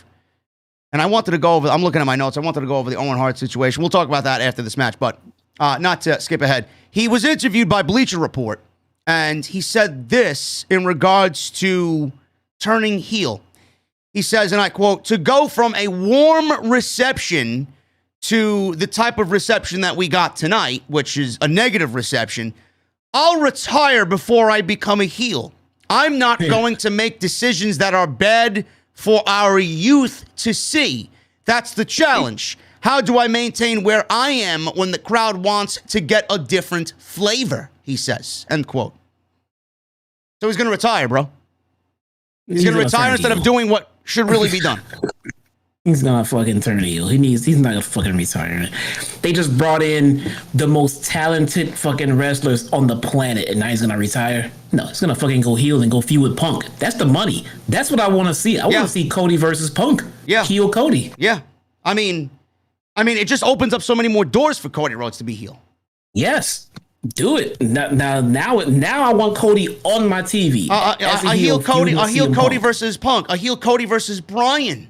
I mean, those are the two matches that he wants. We know he wants Bryan. He advocated for Bryan at the first All In show. Let me main event with Bryan. You know, but Bryan was a WWE employee. Bring it on. No, that is the stuff I want to see Cody doing. But this version of Cody, get it the fuck off my TV. It is so fucking cringe, dude. That everything from that entrance is so fucking self-serving. It's nauseating, man. Well, you don't like the epic music, the fucking orchestra background that he comes up through the stage and he's looking like Captain America. He took a page out of Nikki Trash's book today, bro. He was almost a superhero. Dude, everybody in the company, not named John Moxley, comes through one of those two fucking tunnels. Why can't fucking Cody do it? He has to come through the center of the fucking stage. You know they gotta build that fucking elevator ramp just for him. He's the only one that uses it. Yes. That's fucking bullshit, dude. It's not necessary. Everything he does cannot be this big, huge, epic pomp and circumstance. Fucking no. Just get out there, come out through the fucking tunnel and wrestle and leave, dude. Are a lot more people going to follow suit after tonight in New York City? New York City really brought it down upon Cody. Do you start seeing him get booed more and more in every other city that they go in? It's already getting where he got booed in Chicago. You were there. You heard it.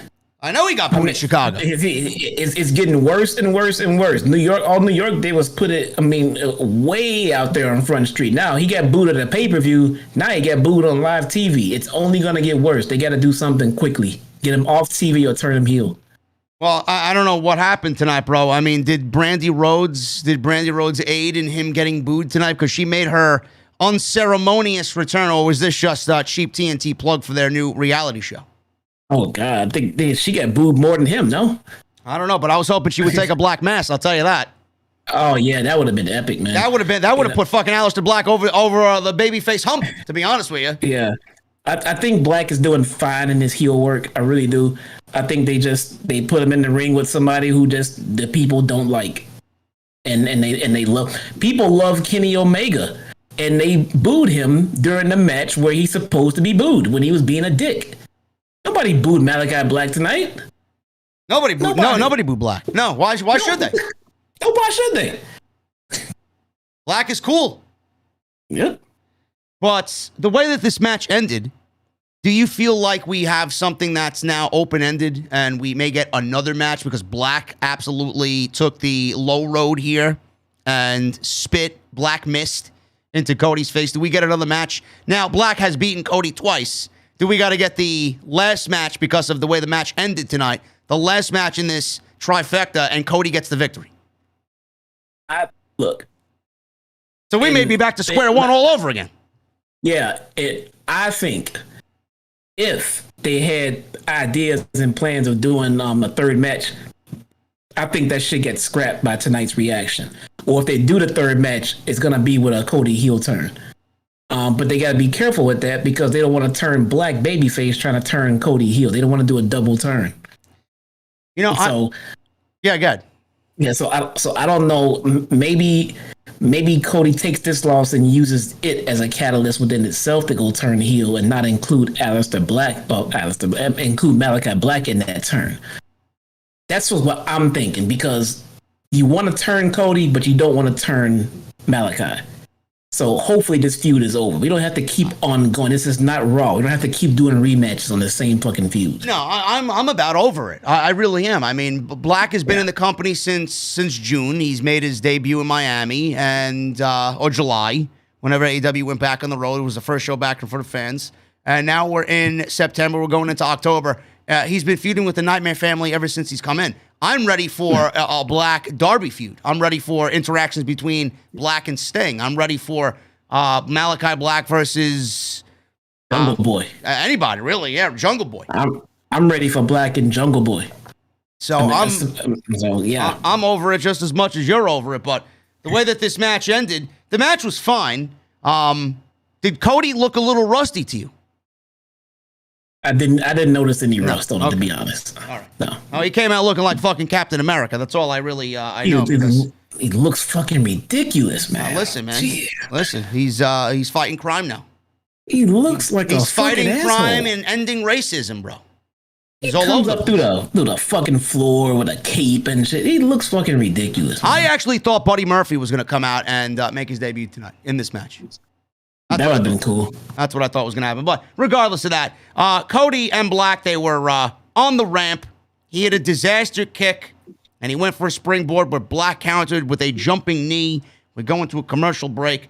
Once back, we had a nice little exchange between the two, and Black immediately hit a spinning heel kick.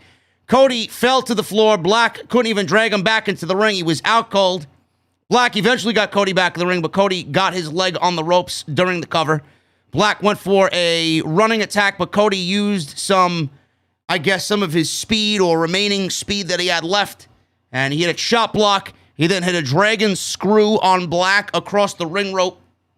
They were back in the ring. Black surprised Cody with a back elbow, and then he hit a big kick on Cody. Black countered crossroads, and then tossed Cody to counter some offense coming in. Cody caught a kick and went for the crossroads again. Black escaped, but Cody then hit the Cody cutter and a crossroads, and he only got a 2 count. So Black kicked out of the crossroads. So Arn Anderson got on the apron, but he slipped off. Now, I don't know what had happened here. I don't know if this was actually a legit spot in the match or if this was a botch. But he got on the apron. He slipped off. Black whipped Cody into Arn, forcing Cody to go check on him. Arn got pissed off that Cody went to go check on him instead of keeping up the attack on Black. And back in the ring, Cody got in some strikes, and he wouldn't break the referee's request of a 5 count. He eventually shoved the official out of the way. Black used this distraction because he was on the outside while Cody was taking care of Arn Anderson. Black was on the other side of the ring. He was underneath the ring doing something. So when they finally got back in the ring, this distraction led to Black spitting black mist in Cody's face, covered Cody's face up, blinded him. 1, 2, 3, and Black pins Cody here on Grand Slam. And that was it. That was it. This is what I'm worried about. We get another match because of the fuck finish. But like Jesse said, and like I said, I think we move on here and we get whatever is coming next for Cody and whatever character change we're about to see. Clearly, he's pissed off at Arn Anderson or Arn Anderson's pissed off at him. I don't know what happens here, whether or not we get a heel Cody. I'm all for a heel Cody and a heel Brandy. At least they would be playing up to what the reactions are. This is exactly what WWE refused to listen to with Roman Reigns. I hope Tony Khan realizes this. I hope Cody realizes this. Just play into it and give in. It's going to be so much better off for you in the end. That's it. Yeah, I got faith that they will. Between him and the Bucks and everybody else, I mean, they are entwined on what the community is saying and thinking about, their characters and their gimmicks. So they see that this babyface Cody thing is not working out. They know Cody does not have go away, we don't want to see you heat. He just needs a fucking heel turn. So maybe right now, as they're sitting in the back right now, going over post-show, they're sitting there saying, okay, what's the best way to do this? It's not going to be come out next week, okay, I'm healed now because New York said so. No, write a story about it and figure it out and just, do it. But he needs to turn. Yes, I hope we see that very soon. And like I said, I hope him and Tony Khan really know that. We got Sting and Darby. They went up against FTR. FTR came out looking like members of the NWO. They had FTR insignia, NWO-like jackets, and FTR with the NWO logo on their trunks. It goes to show you, I know New Day's been coming out. I know they've been doing the Wolf Pack, and now we see the NWO black and white here with FTR. It goes to show you how influential the NWO still is today with the current crop of stars. It's unbelievable. It really is. It is. I mean, even the New Day is coming out in their NWO stuff and everything else. So yeah, it was monumental. It was historic, and it will not be forgotten. The NWO. I remember being a huge NWO guy before the buyout when it was WCW. In my house, in my bedroom, I had three windows to my bedroom, and I had big, huge cardboard cutouts wrapped in aluminum foil, and it had NWO in my window. So if you drove by my house, you saw like a big glittery NWO in my window. People are like, "What the hell is that, dude?" This was back when it was must-watch TV, man. Every fucking Monday. Man, I guess I got to get on the bandwagon. Maybe I should make an OTS fucking NWO logo. There you go. Yeah, there you go. Get some shirts, some hats, maybe. I don't know. Anyway, this was used as, obviously Sting's correlation with the NWO is ingrained in wrestling history, so it was used more as a mind game or mind trick type of thing. So I love FTR doing that. I know Jesse and I watched Double or Nothing. I was there live. Jesse watched it at home. He was supposed to be there with me, but we both got the visual of Sting at Double or Nothing, and he was absolutely fucking crazy at Double or Nothing. Fast forward to tonight, Jesse, he actually took the majority of this match, which only went about 9-10 minutes or so, but he took the majority of this match, and it looked like he did not slow down at all. And Sting is, week by week, show by show, that he's on actually wrestling, proving to everybody that he can still legitimately go. It's not going to be 15, 20 minutes, but if Sting can show you that he's being able to handle this type of match, I don't mind him in these type of important situations. I don't want to have him overexposed, but I have no problem seeing Sting in the ring if this is the type of performance he's going to give us. He looked fucking great tonight. I remember when Sting debuted, and I was probably the front runner and being skeptical in his return and how he was going to be used and the frequency in which he was used. I can now honestly comfortably say that Tony Khan has treated Sting's return with the absolute perfection of how a legend should be treated on current television with the current stars. Absolute perfection. You get, on one end, you got a company using Goldberg to beat your young champions, and on the other company, you got someone like Sting helping Darby Allin get over. Getting in the ring and wrestling. What does Sting wrestle? Once every couple of months? Maybe once every pay-per-view cycle on a TV show? Maybe? Yeah. Every 4 months or so? I mean, but he comes out every fucking week. He's in gimmick. And he's out there doing promos and everything else. And he's involved in storylines. And perfect. They have a purpose for Sting to be there. A perfect partner for him. They're both getting over in the same time. It's fucking perfection. I could not have booked Sting any better than they have since he's returned. And Darby is more over because of Sting, and it's just being used incredibly well. You know, Darby is benefiting from this so much. Sting's not being overexposed. They're not treating the act like, you know, a throwaway act. They have, a nice chemistry together, and they act very serious. It's not a joking pairing or a clown-like pairing. They're not making jokes. It's a very serious, combination here with Sting and Darby. And I love how Darby's been treated as well, and he's only been enhanced, which is a great thing to see. This is why they brought him in. It is, a good way to gauge on if someone's getting on your nerve as far as Sting is when he comes out. If you don't get that immediate, oh fuck, why is this guy out here again? If you don't get that feeling, then it's working. Okay, I mean, as far as the legends go, because it's so easy to say, oh, he's old, or no, oh, why is he out here? I thought we were pushing the young guys. We are pushing the young guys, and they're coming out with Sting. I personally know somebody myself. Name is Phil. He said he wasn't sure about this AEW stuff until he turned on one night and saw fucking Sting, one of his childhood favorites. Start watching every fucking week. Yep, that's the reason why he's on TNT. TNT absolutely loves Sting being on this show. Yep, it's great. So this match was fine. Listen. I didn't expect FTR to win this match. I know I've seen a couple people on social media, who speak into the void. FTR is far from buried. But I do get a little concerned about FTR that they are treated as a tag team that gets stepped over and they get used in a situation like this to get a victory for a team like Sting and Darby. Jesse, do you see FTR making a push to kind of right the wrongs here, or do you feel like they're in a little funk right now? Tony Khan doesn't know how to get them out of it. There's not much going on with them. Do they feel a little bit less than where they were a year ago. FTR are former tag team champions. I know. But they really haven't done much since. They are, again, they're falling under the same umbrella as half the roster right now. In sense of they have the deepest tag division on the planet, dude. Not everybody's going to be in the main event tag division, all the time. And the fact that they're keeping them busy, engaged, and in a meaningful storyline, it's fine by me. Am I happy to see him losing to Sting? No, I don't want to see FTR taking the pin to Sting. But at the same time, like I just said a few minutes ago, they're booking Sting the right way. So with that being said, it's not about them losing to someone 60 years old. At that point, since Sting is being treated and booked the right way, they lost to a legend, Sting.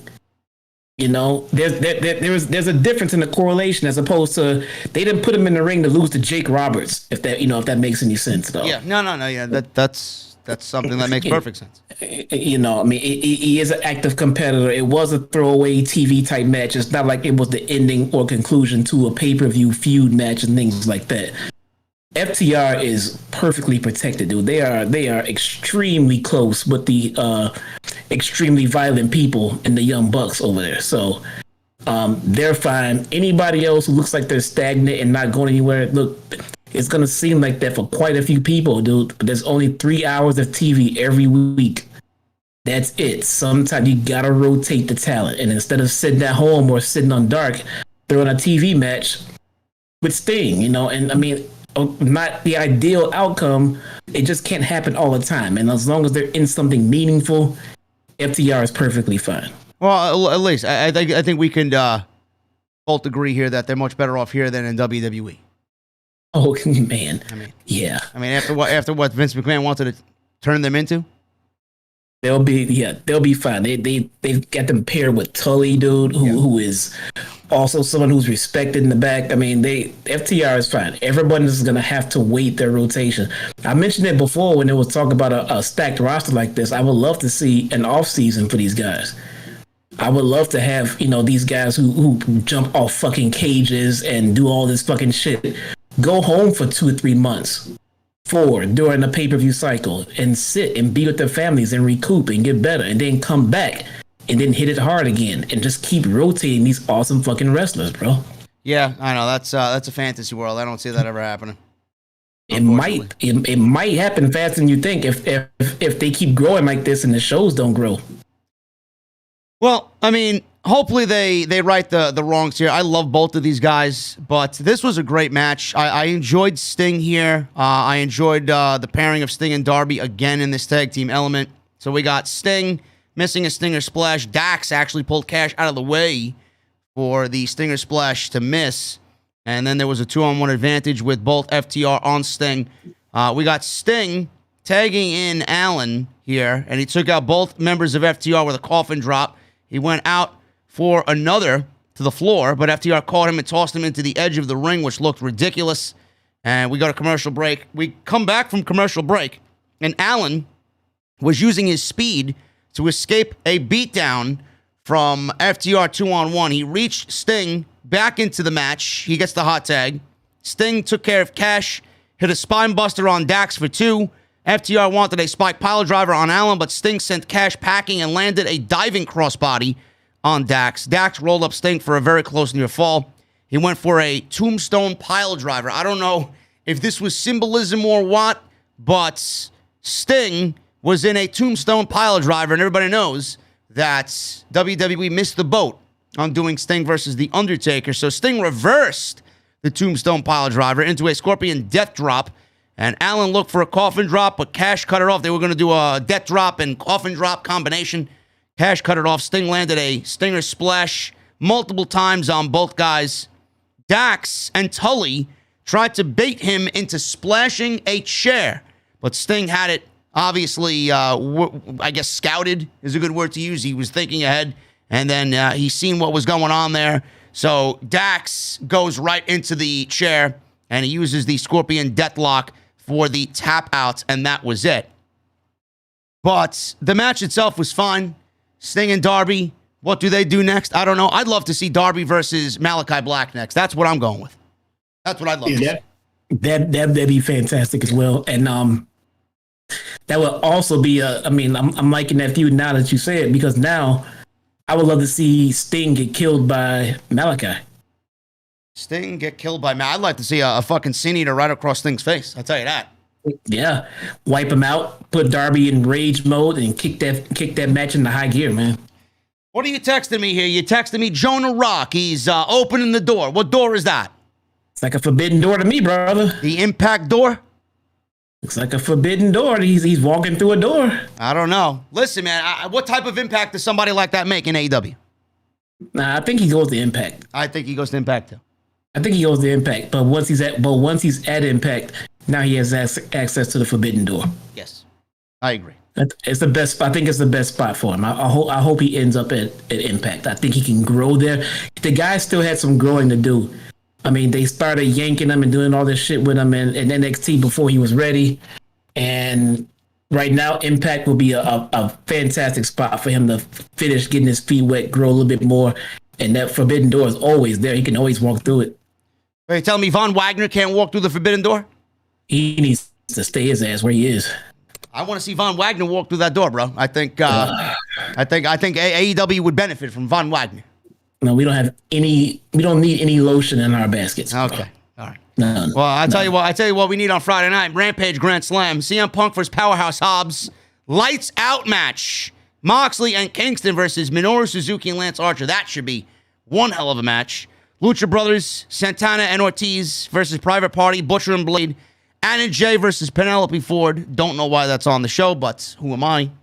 Adam Cole and the Young Bucks versus Christian Cage and Jurassic Express. And then Jericho Hager versus Men of the Year. And then on Dynamite next Wednesday, we got a TNT title match, Miro versus Sammy Guevara.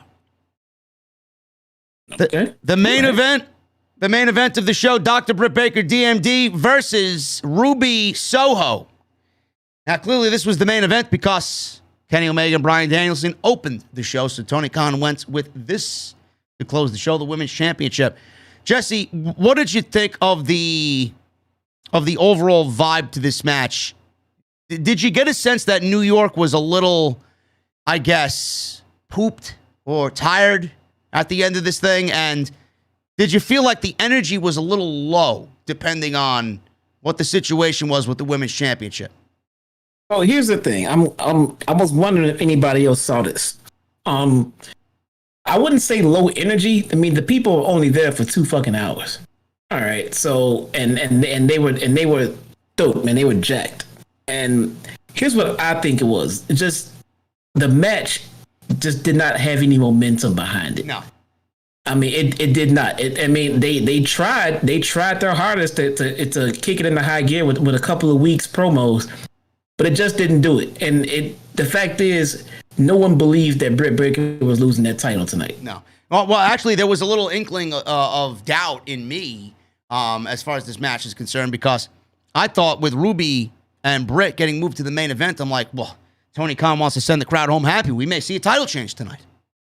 Nah, there's no way. He has plenty of chance to send the crowd home happy. They're filming Rampage after Dynamite. Yeah.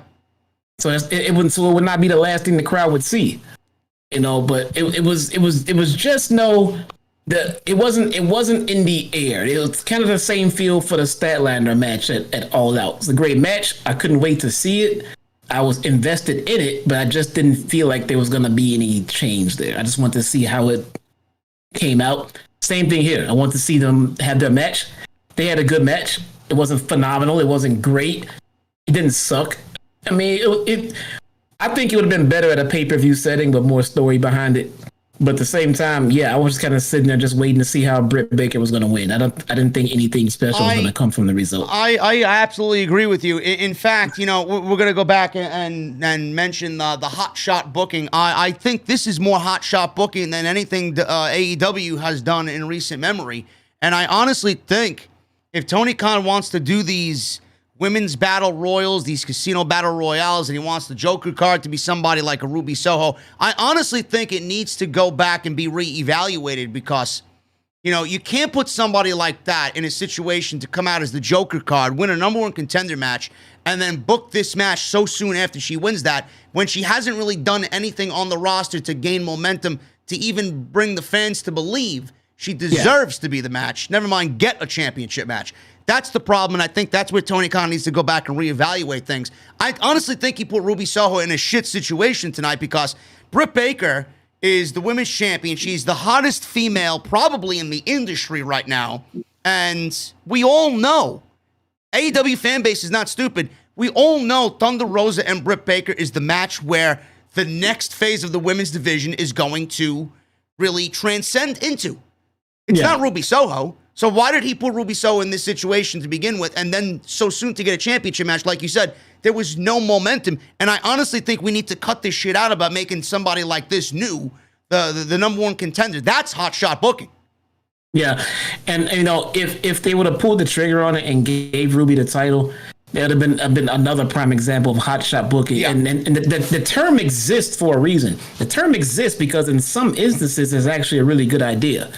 In this case, it was not a good idea to put this match together so soon because there was no need for Britt Baker to drop the title. And you wanted to continue the momentum that Ruby Soho was riding before she got to a title match and lost it. You know, it's okay for her to get to Britt and lose, but it seems like she, you know, just got here, got a momentum, and right away lost. Yeah. You know, so I mean, if we would have had another couple of months in between, they could have got her into another feud until she got to her title match, slowly have her and Britt start interacting with each other. I mean, basically just give it more time.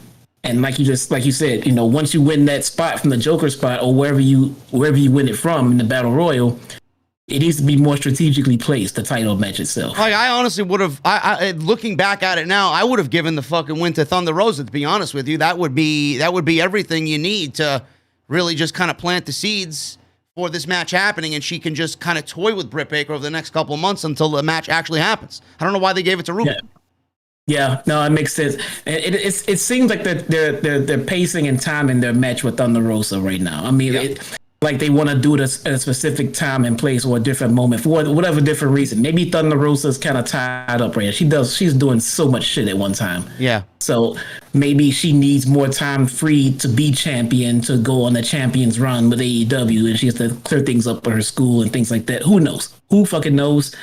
But as long as they get us there. I mean, I was kind of hoping they would use that momentum and use that build for her in Statlander, for Britt Baker and Statlander, but they went through that one. Now they went through Soho, but they're still, you know, pacing themselves for Thunder Rosa. So maybe that's the payoff. It already feels like that match we could get a title change. So whenever that match happens, it will already have more momentum than it did tonight against Ruby Soho. Yeah, and it writes itself after that lights out match. I mean, that's all the commentators talk about and everything else when they talk about Britt Baker. Oh, did you see that lights out match on the roast? You know, they keep it fresh in your head for a reason. Yeah. Now, the match itself was fine. I mean, it wasn't anything, you know, super crazy. It's nice to see Ruby in a main event spot after she's been held down for so long in WWE. But like Jesse and I said, there's no reason to take that title off of Britt Baker, who is insanely hot right now, no matter where she goes. So we got a slugfest between these two women in the middle of the ring. Soho got an advantage with some headbutts, and Baker swept Soho's legs out from underneath her, went for a lockjaw. Soho escaped, but Baker kept up the momentum with a Bay sling blade. And Rebel then passes Baker the glove, getting ready for the lockjaw. So Soho countered a curb stomp and applied a single-leg Boston Crab. She then catapulted Baker into the turnbuckles and hit a step-up enziguri before a top-rope senton got a near fall for Ruby on Baker. Baker came back with a neck breaker, a thrust kick for two, and she was thinking about a Pittsburgh sunrise, baby. But Soho popped up and tried to suplex Baker to the floor.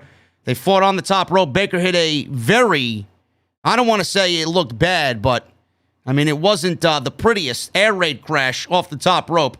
That got her near fall. Landed Ruby right on her neck. Baker stomped Soho's face onto the steps and then hit a curb stomp for a very close near fall.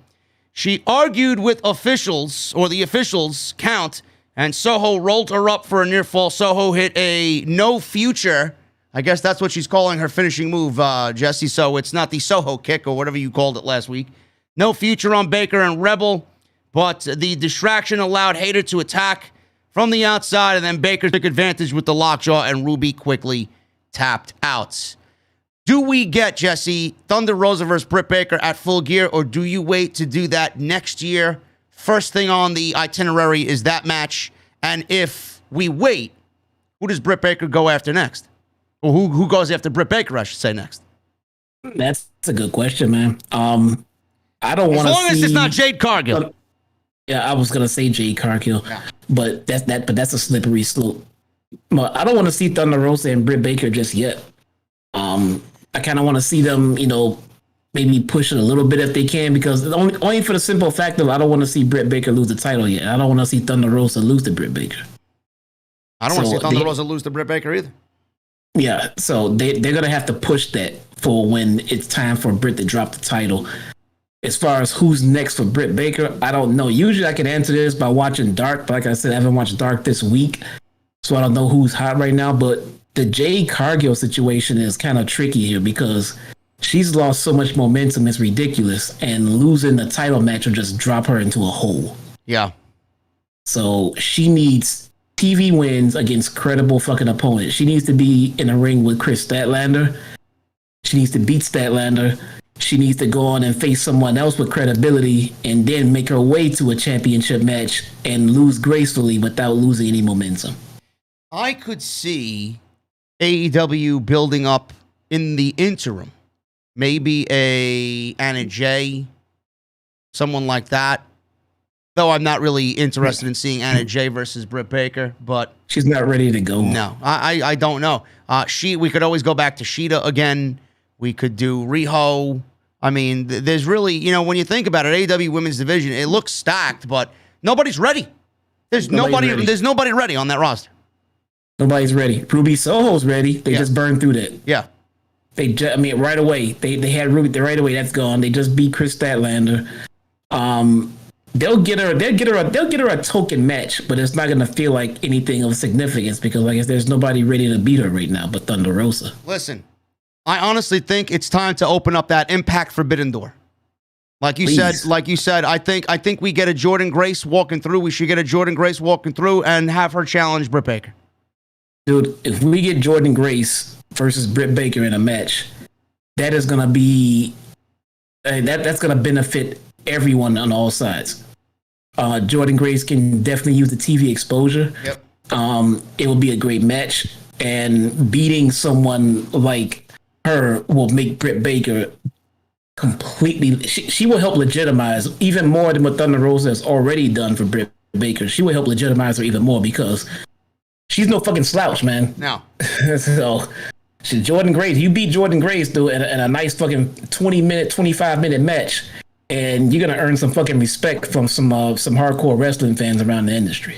Listen, everybody in the chat saying Tay Conti. No, Tay Conti is not taking the title off of Britt Baker. I'm sorry. I see everyone in the chat. Layla Hirsch, no. Tay Conti, no. I love Anna Jay, but she's a little rough around the edges. She needs some more work. Nobody's ready right now. I see everyone there. I mean, no one's ready right now. They have Diamante, Nyla Rose. None of these people are ready right now. No, not at all. Guys, that is pretty much it. That's your Grand Slam review. That's everything we covered. It was top to bottom a great show tonight.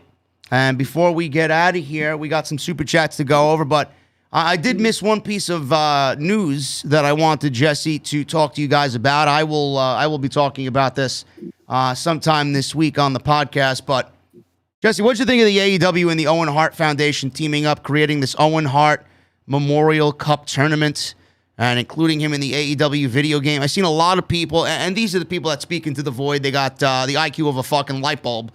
These people don't matter, but I see it, I hear it, and people are crying over Owen Hart Foundation teaming up with AEW. I hope WWE sues AEW. All I will say is this, and I'll leave the floor to you before we get into the super chats. I don't know why people are so obsessed with what everybody else is doing. Who the fuck are you to tell Martha Hart what she should do in honor of her late husband? Clearly, this is a woman who, if she wanted to memorialize her husband, she would do it in the company that the Hart family is synonymous with, and that is WWE, WWF. But I don't see Martha Hart wanting to do that because that woman thinks that that company fucking killed her husband. And I have every reason to believe she wants to do the right thing, and she doesn't want to give WWE the benefit of the doubt there because of what they did to Owen Hart, and that's the feeling that she has, and we can't tell her otherwise. So in comes AEW. They show you how much they love professional wrestling, how loyal they are to the fucking history of professional wrestling, what Owen Hart means to everybody, and there's not one single fucking person listening to me that's not an Owen Hart fan. Everybody's an Owen Hart fan. And a tournament, I mean, don't get me started. My middle name is Tournament. I don't know what they're going to do as far as this tournament goes, but I can only hope it's going to be a G1 style tournament. I hope it's a yearly thing. And could you imagine all of the talent already lining up, wanting to be a part of this because of how influential that man has been on everybody since he started in the business. So I don't see how this is a bad thing. Plus, we're getting him in the video game. When's the last time Owen Hart's been in a fucking video game, dude? Already in a video game with that roster? Come on, dude. Jesus Christ. Yeah, this is big. I saw that tweet that guy, but I think he was just trying to troll Twitter. Yeah, man, I think so. Yeah, but I mean, still, people take it as serious, you know? I mean, a lot of people, they just think that WWE just owns wrestling. It's everything. WWE owns absolutely nothing about Owen Hart. Likeness, they own nothing about it. So that, I mean, that was just a troll tweet. I mean, everything involving Owen Hart goes through Dr. Hart. Everybody knows that. So, I mean, again, that was just fucking trolling. I think this is fucking fantastic. We've all wanted Owen immemorialized for so long. We've all wanted him in the Hall of Fame and everything else, but you know, Martha said no. And once she came out on Dark Side of the Ring and gave all of her reasons as to why, I think most of us stopped wanting Owen to be in the Hall of Fame. Yeah. I think if Owen was with us today, you know, God rest his soul, I think he would be working for AEW in some capacity. I think so. I honestly do. The guy loves professional wrestling, you know. I mean, just at its core. I mean, he reminds me of the first version of Daniel Bryan, you know. And Martha is not about taking his legacy and hiding it from his fans, but at the same time, she has to do what she feels is right for her and her family. And keeping Owen away from WWE is something that she felt strongly about. And how can you not respect it? Mm-hmm. So, but now that she sees a company doing what's right by I think what she sees is probably the same thing that Punk saw and everything else, is that we have a company that's trying to do right by the wrestlers. And that's all you can really ask. And you get wrestlers who are enjoying their time there, and she sees that this will be someplace that Owen would love to be. And this gives her a way for fans to honor Owen and have it done with a company that respects the wrestlers. So I could see this being a match made in heaven. I could see the influence of Brody Lee playing a factor into this as well. You know, she's seen what AEW has done with Brody Lee, and she has taken it upon herself to memorialize and honor her late husband with AEW. Yeah, as long as we see her and Britt and anyone else that wants to, I want to see them come out and set everything off and make everything official. I would love to see Brett and Martha, you know, and any other Hart family just out there to help memorialize the grand opening of this tournament. Yeah, absolutely. One more thing before we get into the super chats. I don't want to write him off yet because he's got another 3 months on his WWE deal. We all know how big of an Owen Hart fan Kevin Steen is. How big, depending on when this tournament happens, is this the push to get him to sign with AEW? Because you know he would love to be in something like this, because not only is his WWE given name a take on Owen Hart, Kevin Owens, he named his son after Owen Hart, and I know he would love to compete in this tournament. How much of this is going to sway his decision if he's a free agent, if it happens next year? Dude, you can sway Kevin Steen's decision to come to AEW with a fucking with the Twizzler. I mean, he the guy will come and work for fucking nothing. He don't need to fucking sway him. You can get this guy another fucking cat guy, dude. I mean, you can give him. I mean, he already wants to come. Something like this, which is gonna make him jump his contract and leave early. I mean, the guy wants to be where his friends are and where pro wrestling is. So, I mean, something like this will just entice him even more. I mean, that's already a foregone conclusion. This guy, Kevin Owens, already knows what he's doing when his contract is up. He is not trying to figure it out. If he's staying or going, he already knows what he's doing. I know. And he's going to make the right decision. I know everybody is wanting him in AEW, but he's going to make the right decision. And I think he is one of the guys that jump ship, honestly. Yeah, he might be one of the first people to now start considering going to AEW because of how packed it is with stars. So now maybe it gets to that point with, okay, maybe I don't want to, because I don't want to be put in the back burner. I don't want to get lost in the shuffle. They get fucking CM Punk and everything else. What do I do? Maybe he's weighing that in his decision. Maybe. Who knows? I don't care. As long as that man's happy, I just want to see him wrestle. I want to see him in AEW wrestle. I know. Listen, guys, we got a lot of wrestling tonight, and this was your Grand Slam post show. We're going to get to the super chats. It's last call in the venue, guys. Get your super chats in. And I got somewhat of a cold beverage left, but thank you guys for all your support. Please continue to hit that thumbs up. Continue to hit that subscribe button down below for all the greatest contents in the IWC when it comes to covering AEW and WWE. Issa, where the fuck is Issa? She's at the show, so she's probably stuck in traffic somewhere on her way home. She has a phone? What the fuck? She has one job. I don't know, man. She's enjoying herself. We saw her earlier today. Happy that Issa came out. But if you guys want to follow us on social media, I'm JD from NY206 on Twitter and Instagram. If you guys want to go follow Jesse, you see his @ on the screen right there. Hit him up on Twitter as well.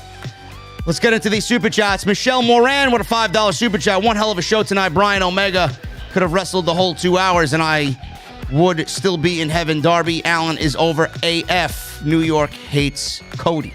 Yes, the Brian Omega match was 30 minutes, and it felt like I could have watched it another hour completely. That's how great those guys are. And we will be seeing that hopefully in an Iron Man match at Full Gear. That's our prediction. And, I mean, who doesn't like that? Honestly. It's going to be awesome. Did you see the tweet about MJF's parents? Yes, I did. We're MJF's parents, and we even think he sucks. Yes. And then MJF quote tweeted his mother, "Fuck you, mom." That's what, I mean, it's whatever, man. It's like I'd probably say the same thing. That's fucking great, man. Fuck you, mom. Oh man. We got a $2 super chat from the Dud. My birthday is tomorrow, guys. Happy birthday, Dud. Happy birthday, brother. Everybody give Dud some birthday cake emojis in the chat. I got hiccups now. Yeah. Fucking shit. MJF, motherfucker. That's fucking idiot. Cell Dweller Fangirl with a Australia mate. $7.99 super chat. DMD1, so happy, relieved. Great show, too. If anyone is taking that belt from Britt, it's Thunder Rosa. Story speaks for itself with their history. Yes, indeed. Jacob Donnelly with a $10 super chat. This was a special night, not only for AEW, but wrestling as a whole. To think that this company is only 2 years old and delivered Bryan versus Omega is amazing. I'm right there with you, buddy. I mean, that was the loudest crowd that I've seen in a pro wrestling environment since the Johnny Gargano-Adam Cole match. I don't think anything's come close. That was pretty damn fucking awesome tonight. The Undertaker with a $2 super chat. I'm fixing to sue FTR for gimmick infringement. I don't know why you would sue them for gimmick infringement, but good luck with that, Undertaker. Oh, Tombstone. Yeah. Well, they didn't really do it. If they executed it, then I would say have fun, have a ball. But that's just that's a common counter for his Scorpion Death Drop. Yeah, an easy way for him to counter into it, rather. You know. Man of 1,005 holds with a $10 super chat. AEW does it again. The TV pay-per-view lived up to its name. The matches flowed very well. Danielson and Omega equals instant classic. The scary thing is Tony Khan's got more surprises up his sleeve. Yes, in the form of Wyndham Rotunda. And maybe Buddy Matthews. And maybe Jonah Rock. Who knows? Hollywood Guy with a $5 super chat. Raw will counter this with Legends Night or more Roman, maybe even more rematches. Bro, Raw will lose the 18-49 demo undoubtedly tomorrow. They're not careful. They're gonna ruin Roman. Roman's been so perfect because he's been perfectly booked as far as they pick their spots when he wrestles. They just start throwing him on TV to pop ratings. It's not going to be special anymore. No. That's one of the things I mentioned. You don't want to overexpose this guy. Nope. Brett Robbins with a $5 super chat. What the fuck is a Von Wagner? I don't know, man. I'm asking around. Nobody seems to know what the fuck a Von Wagner is. All I know is that it has something to do with lotion in a basket. Rub the lotion on the skin and put it in the basket. I don't know. Happy birthday to the Pirate Princess. Happy birthday, Pirate Princess. Look at that. Kairi Sane. There you go. Kairi Sane. We miss Kairi Sane. Like Kairi Sane. Alan Harris is a member for 2 months. That was the greatest 2 hours of my life. Thank you for becoming a re-upped member, Alan. Thank you, bro. We also got JP5150 becoming a member for 13 months straight. Show looked fun, but one disappointing part was Malakai Black not kicking Cody's head off his shoulders again via Black Mass to win clean. Reverend Davey Thompson with a membership for 7 months straight. Thank you, bro. JD, great to be back in the venue. AEW rules. Stick World Mayor becomes a new member officially tonight for the first time ever. Thank you, bro. There we go.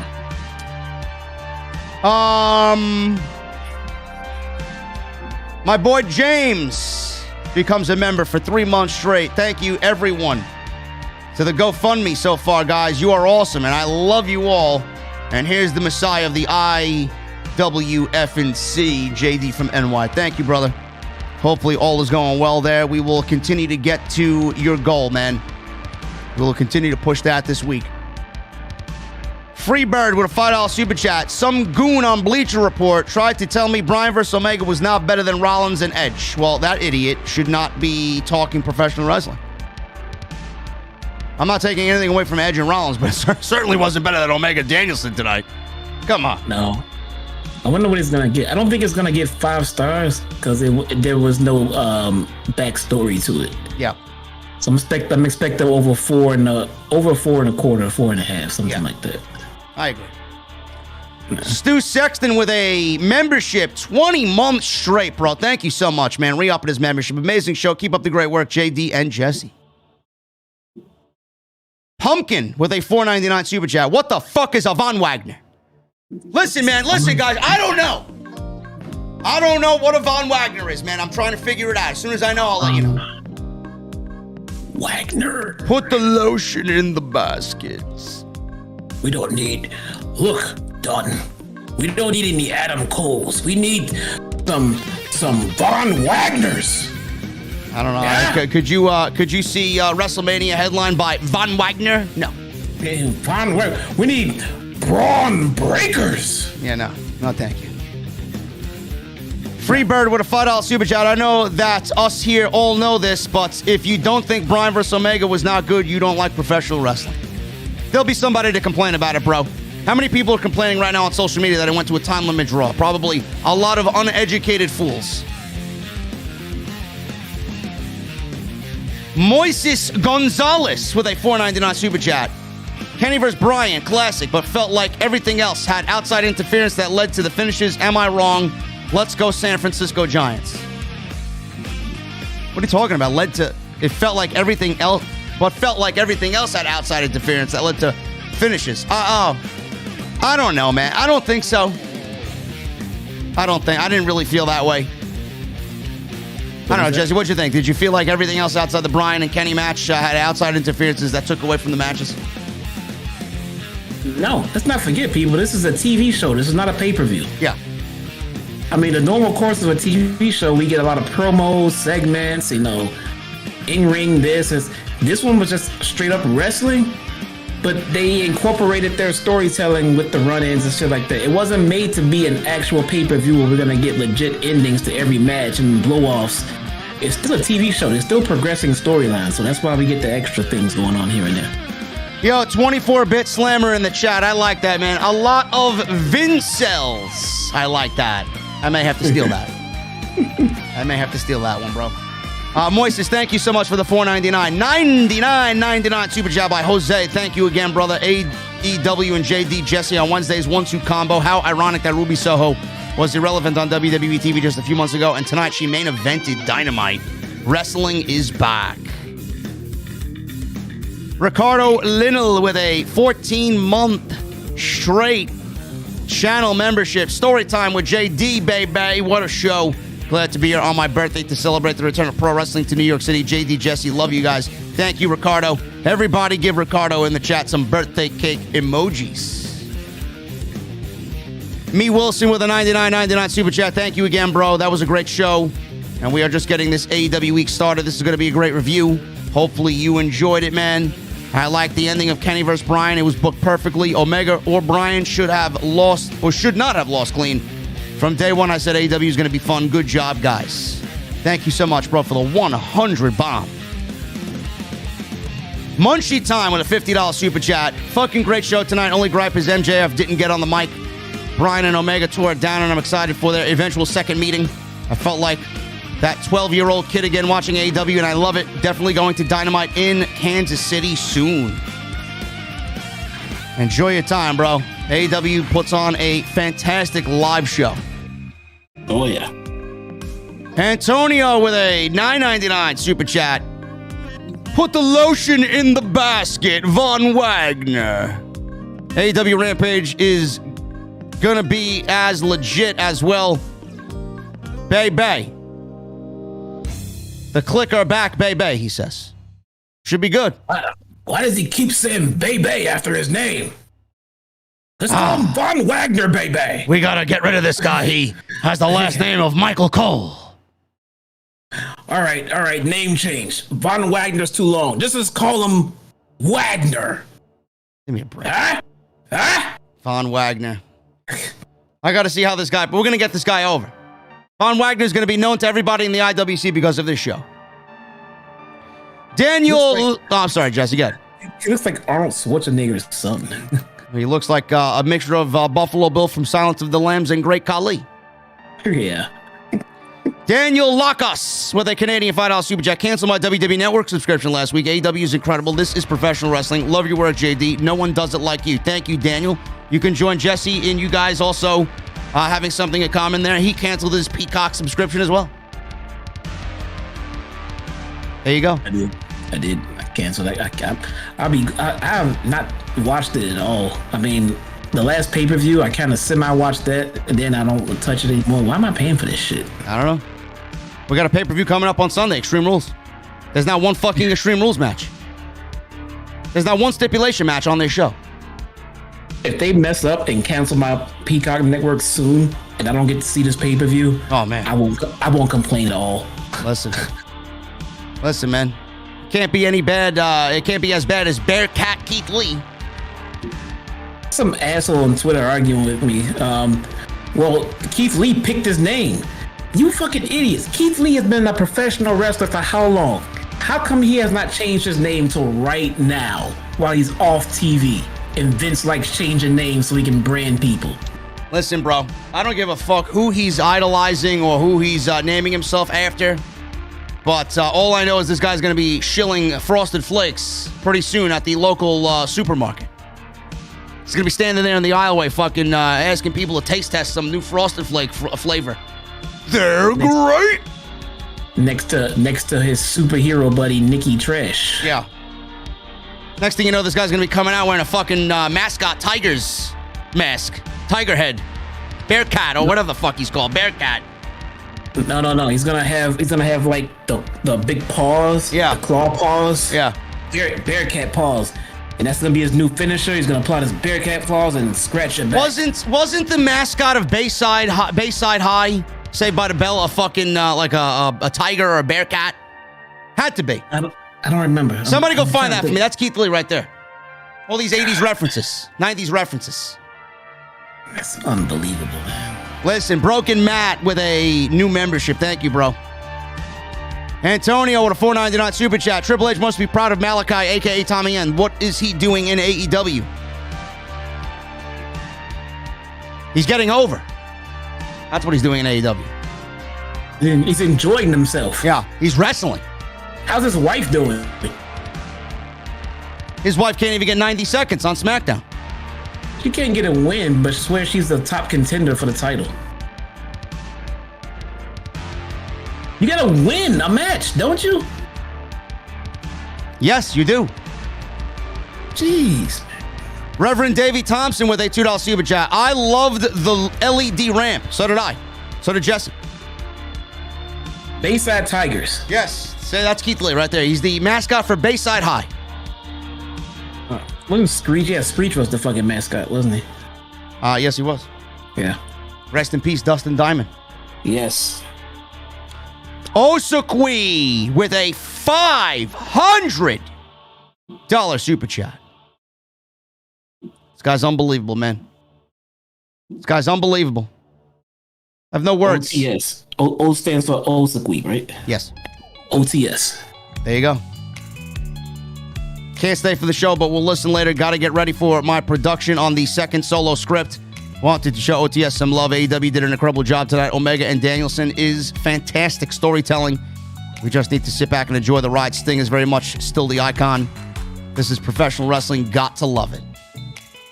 Who's more over, Osakui Vasquez or Von Wagner? Listen, man. Listen, you can't put Von Wagner in that category, bro. I don't know, man. Can't put him on. Von Wagner's going to be over, man. I'm telling you right now. Osakui seems pretty awesome, but we're talking about Von and goddamn Wagner right here, man. I know. Listen, I'm gonna give Osakui the edge there over Lotion in the Basket, Von Wagner. All right. Fine. I don't know if he's more over than Bearcat Keith Lee, though. I don't know. They're great. Yeah. Yeah. He's a fucking college football mascot now, Keith Lee. That's great. Are they running out of ideas, or are they running out of ideas? Now, I got a manager for him. Now, watch this. They wanted to use Adam Cole for Keith Lee's manager, right? Yeah. But forget that. Ernest, the Bearcat. Nah, I'm gonna pass on that. Come on, the Cat William. Come on. You want Ernest fucking Miller to be Keith Lee's manager? Why not? The Bearcat. Listen. Just give me Keith Lee versus Von Wagner, man. That'll be a match for the ages. Frank Sen with a Canadian $5 super chat. Good show. Had no interest in the main event. Would rather had Sting main event. Cody being booed was awesome. His go-away heat is real. Yes, it is. It's going to be becoming more real as the weeks go on. Jaquise Hanks with a $4.99 super chat. Hashtag free NBA young boy. AEW is great. I love being a wrestling and a game. I don't know what that means, Mr. Hanks, but I don't know who Free Young Boy is. Was he benched for whatever reason? I benched for a reason. I don't know what that means, but thank you for your generosity. We got James with a $25 super chat. Osakui Vasquez and JD from NY and Jesse and everyone that donated to the GoFundMe so far. Thank you. It's not even enough. Words are not even enough. I love you and appreciate you more than you will truly ever know. Listen, brother, we're all family here. Whatever we can do to help each other out. Absolutely. We're going to get you to your goal, man, one way or another. DB Hart with a $4.99 super chat. Danielson Omega match of the year contender. Dynamite Grand Slam show of the year contender. Tonight was fire. I agree. Me Wilson with a $19.99 super chat. Also, I would like it if AEW comes to both Arizona and New Mexico. I would attend both shows. New Mexico was robbed due to COVID, but hopefully they come to both states as soon as things get better in the world. I'm assuming that's where you're from, bro. Hopefully they do. I think Tony Khan's going to make it an effort to go to the West Coast next year. Austin Gunn says, our fans hit different. Our fans say what? Our fans hit different. Yes, they do. You know, it's like the tagline for 2K. Yes. They definitely do. More so than the video game ever will. I'll tell you that right now. Apparently, NBA YoungBoy is a rapper who is locked up. Sorry to hear that. Yeah, it's news to me. I don't like anybody of the new hip hop generation. Why is he naming himself after the National Basketball Association? I don't know. Do not is he good behind the line? Does he sink those 3-pointers? What's going on? What is his free throw average? I don't know. Ricardo Linnell with a $40 super chat. AEW is stomping a mud hole in WWE creatively. Yes, they are. Couldn't ask for a better show to watch for my birthday. AEW Grand Slam plus OTS, number one in the IWC. All hail the tribal chief of the IWC and the number one heel bringing the heat. Thank you, Ricardo. I don't consider myself that highly, but who the fuck am I kidding? Yes, I do. Thank you, bro. Johnny what's his name? Johnny Georgia. With a $5 super chat. I think they had to open with Bryan and Omega, so the audience at home couldn't look at the clock and see the match start at 9:30, so they know it's going all 30 minutes. Listen, I think they got it right tonight. Yeah. They got it right tonight. James with another $5 super chat. JD, my wife says Chi-Town deep dish pizza is lasagna.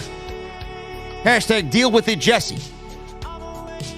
There's no pasta in the pizza, so that's grossly inaccurate. I like pasta on my pizza, though. What? You never had a pasta slice, bro? Never had a slice of New York pizza with rigatoni on it, man, with some nice red sauce? No, what else? Some pineapple and shit, too? Now, listen, bro, I don't eat that pineapple shit on my pizza, man. I think whoever eats pineapple on pizza, you got some Monday Night Raw isms about you. They need to be fucking put in jails, what they need to be. Yes. Whoever eats pineapple on pizza, bro, you're as worse as Monday Night Raw.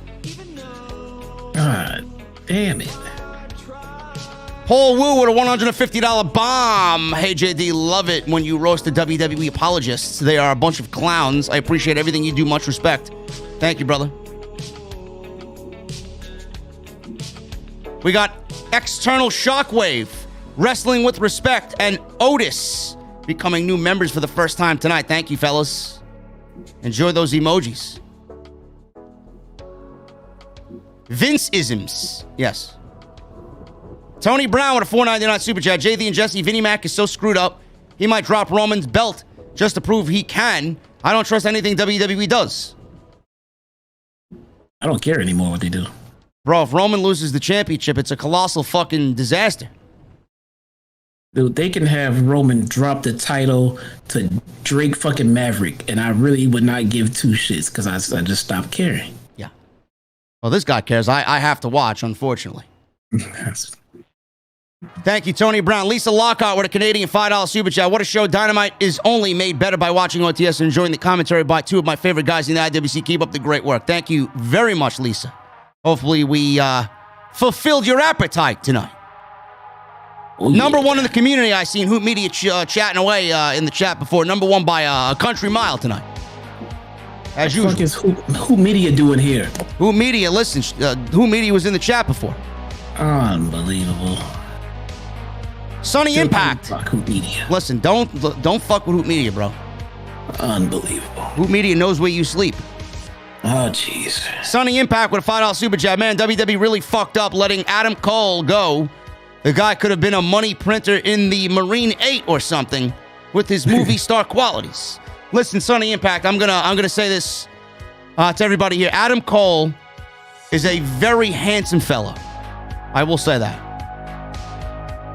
I am very shocked how everybody is just playing this off as like, Adam Cole's whatever. Adam Cole's going to be a money maker for AEW. I can't wait to get his new shirt. You know his next feud? It's with Tony Schiavone. Oh, well. I mean, Tony Schiavone hugged his baby. I don't know, man. You know? Might be a match with Britt Baker on a pole match, man. I don't know. Let's see. Patrick Palmer, does Hoot Media actually know where Jesse lives? Yes. Yes. Yes, they do. So I stopped talking about Hoot Media right away. Yeah, there you go. Harv with a UK $8.99 super chat. Yo, JD and Jesse. JD, I've been a fan since 16.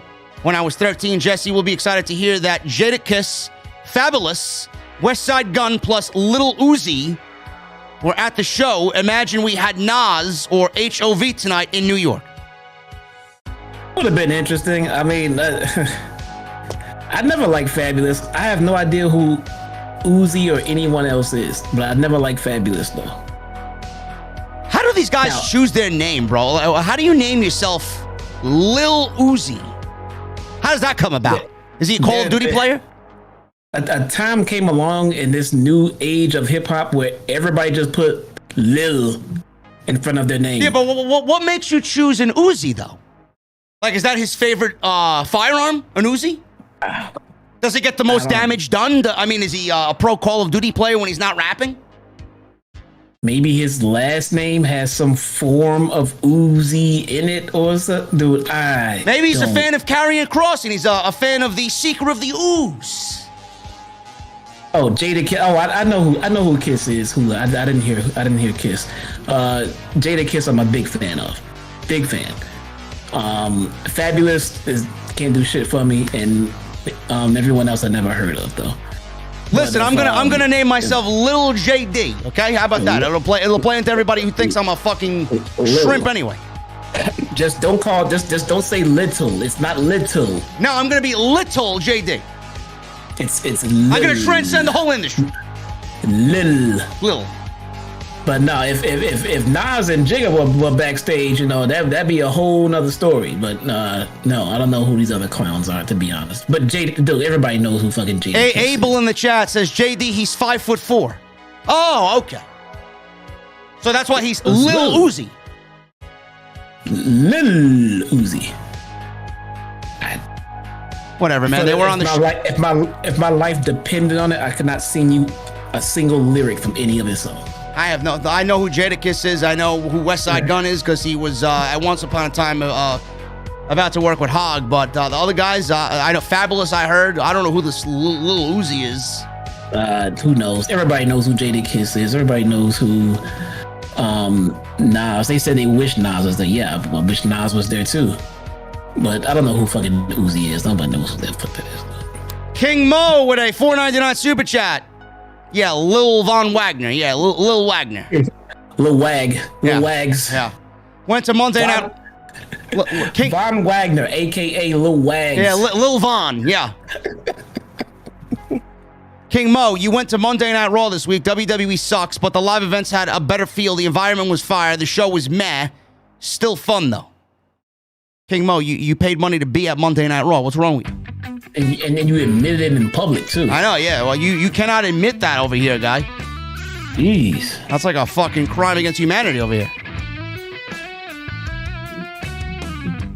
Mikey Guaz with a $20 super chat. Thanks for a great day. You're the best. Hope to see you soon. Go easy on my son in Destiny. Bro, listen. Your son just sent me a friend request on Discord, so I gotta add him on Destiny now. Maybe him and I could go flawless on trials. I don't know. As long as he doesn't get the Vex Mythic class before I do. You already got it. I don't have it. You said you had it. I don't have it. You don't have it yet? No. Oh. No, I don't have it yet. When I have it, you'll know. I thought you had it already. No. One of my guys in my raid team does. That's it. Just one. And he got it twice. It's dropped for nobody else. It dropped for nobody else in fucking like 16 weeks. I'm gonna try for it. I'm gonna go for it. I'm gonna get into Vogue. What's the drop rate of it? 5%? Oh god. Or something like that. 2%? I don't know, something along those lines. Mikey Guaz, it was nice meeting you, bro. Very nice talking to you and meeting your son today. Thank you for coming out, bro. Max Mello 94 with a $2 super chat. Did you guys know they tape Rampage tonight? Yes. What they did? What?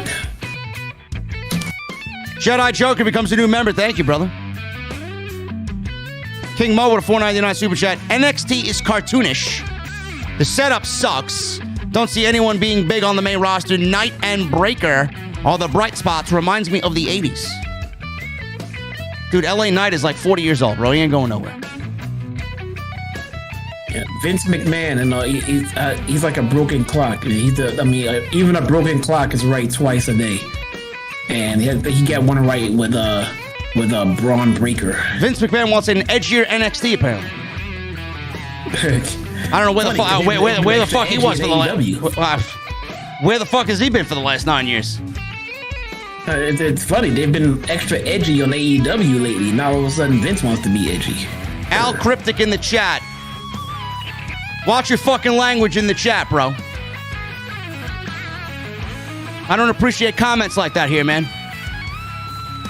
You know he's clearly not, so shut the fuck up. Gonna be cute. Hey, don't get blocked here, man, because you can't come back for 4 fucking weeks. No. Alex Bryant with a $4.99 super chat. Aside from the first 2 segments, underwhelming show in my opinion. By the way, when is that Liquid Death sponsorship coming? Love the show, JD.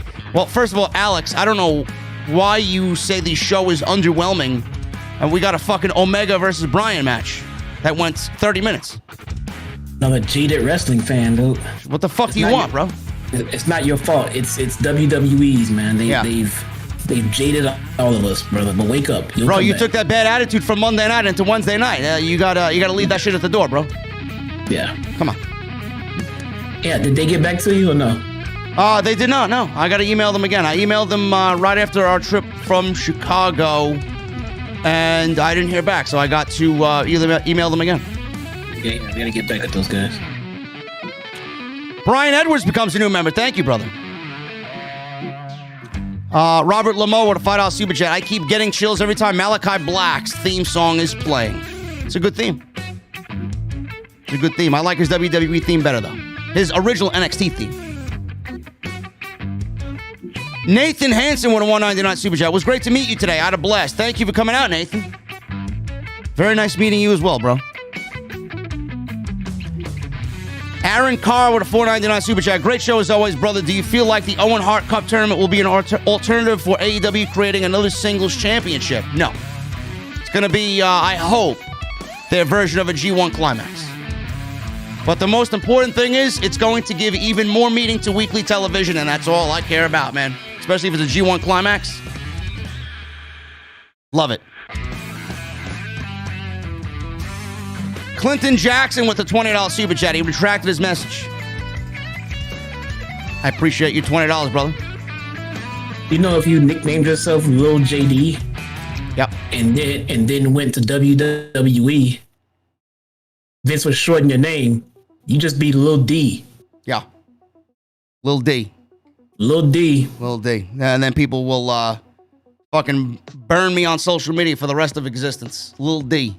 Lil D. Yeah. Wales with a $5 super people. Chat. No, fuck that, man. I can imagine. Lil D. These fucking people on Twitter, like, oh, Keith Lee picked his name. Or Dewdrop picked their name. These people were given options. Come up with a new name or stay off TV. I don't believe how many people really believe Keith Lee chose his own nickname. Again, if they say he did, if he says he did, then I'm sure he did. But it's not like he got up and came to the company and said, hey, I want to change my name. First off, good luck getting your name changed. I mean, Vince has to approve all that shit. He's not going to randomly approve a name change. This man had his fucking look and his theme song changed after we saw him drop the title to Karrion Kross. If he had so much say, why didn't he speak up then? I don't understand you people. Need everyone more marketable. Come up with a new name or we'll fucking give you one that you won't like. Bearcat Keith Lee. Great. And he grew his beard out. Because his beard looks more menacing, right? Now he's a heel because he grew a beard out? Now they want to sell little fucking plush cats like they do the fucking... yeah, exactly what they're going to do, yeah. Keith Lee plush cats, yeah. He grew a beard out, now he's a heel. If that's the case, I'm fucking Satan himself. Wales, does the 1 minute remaining reminder irritate you? Yes, it does. It's always reminded me. It's always irritated me. When it reminds me, it irritates me. Yes, I don't like it. I feel like it's a huge distraction and a mood killer. I'll be in Rochester next week. Wyndham debut. No. Maybe, I don't know. Maybe he worked out a deal to get cut from the 90-day non-compete. I have no idea. But yes, I don't like the fact that Justin Roberts says 1 minute remaining, 1 minute remaining. No. Yeah, it does kind of make you focus on the clock now instead of what you were invested in the match. Yeah. Todd Swiley with a $5 super chat. Rhodes is working the audience Dusty style. He's going heel, and he's doing a great slow roll of it. I hope you're right, bro. Me too. Eric the Dream Warrior with a $5 super chat. This show was great, obviously. On the topic of Cody's entrance, I was getting some vibes of a Homelander from The Boys. I'm not familiar with Homelander, bro, but I know he looked like fucking Captain America. Yeah, I don't know what that is. I don't know. I don't know what that is.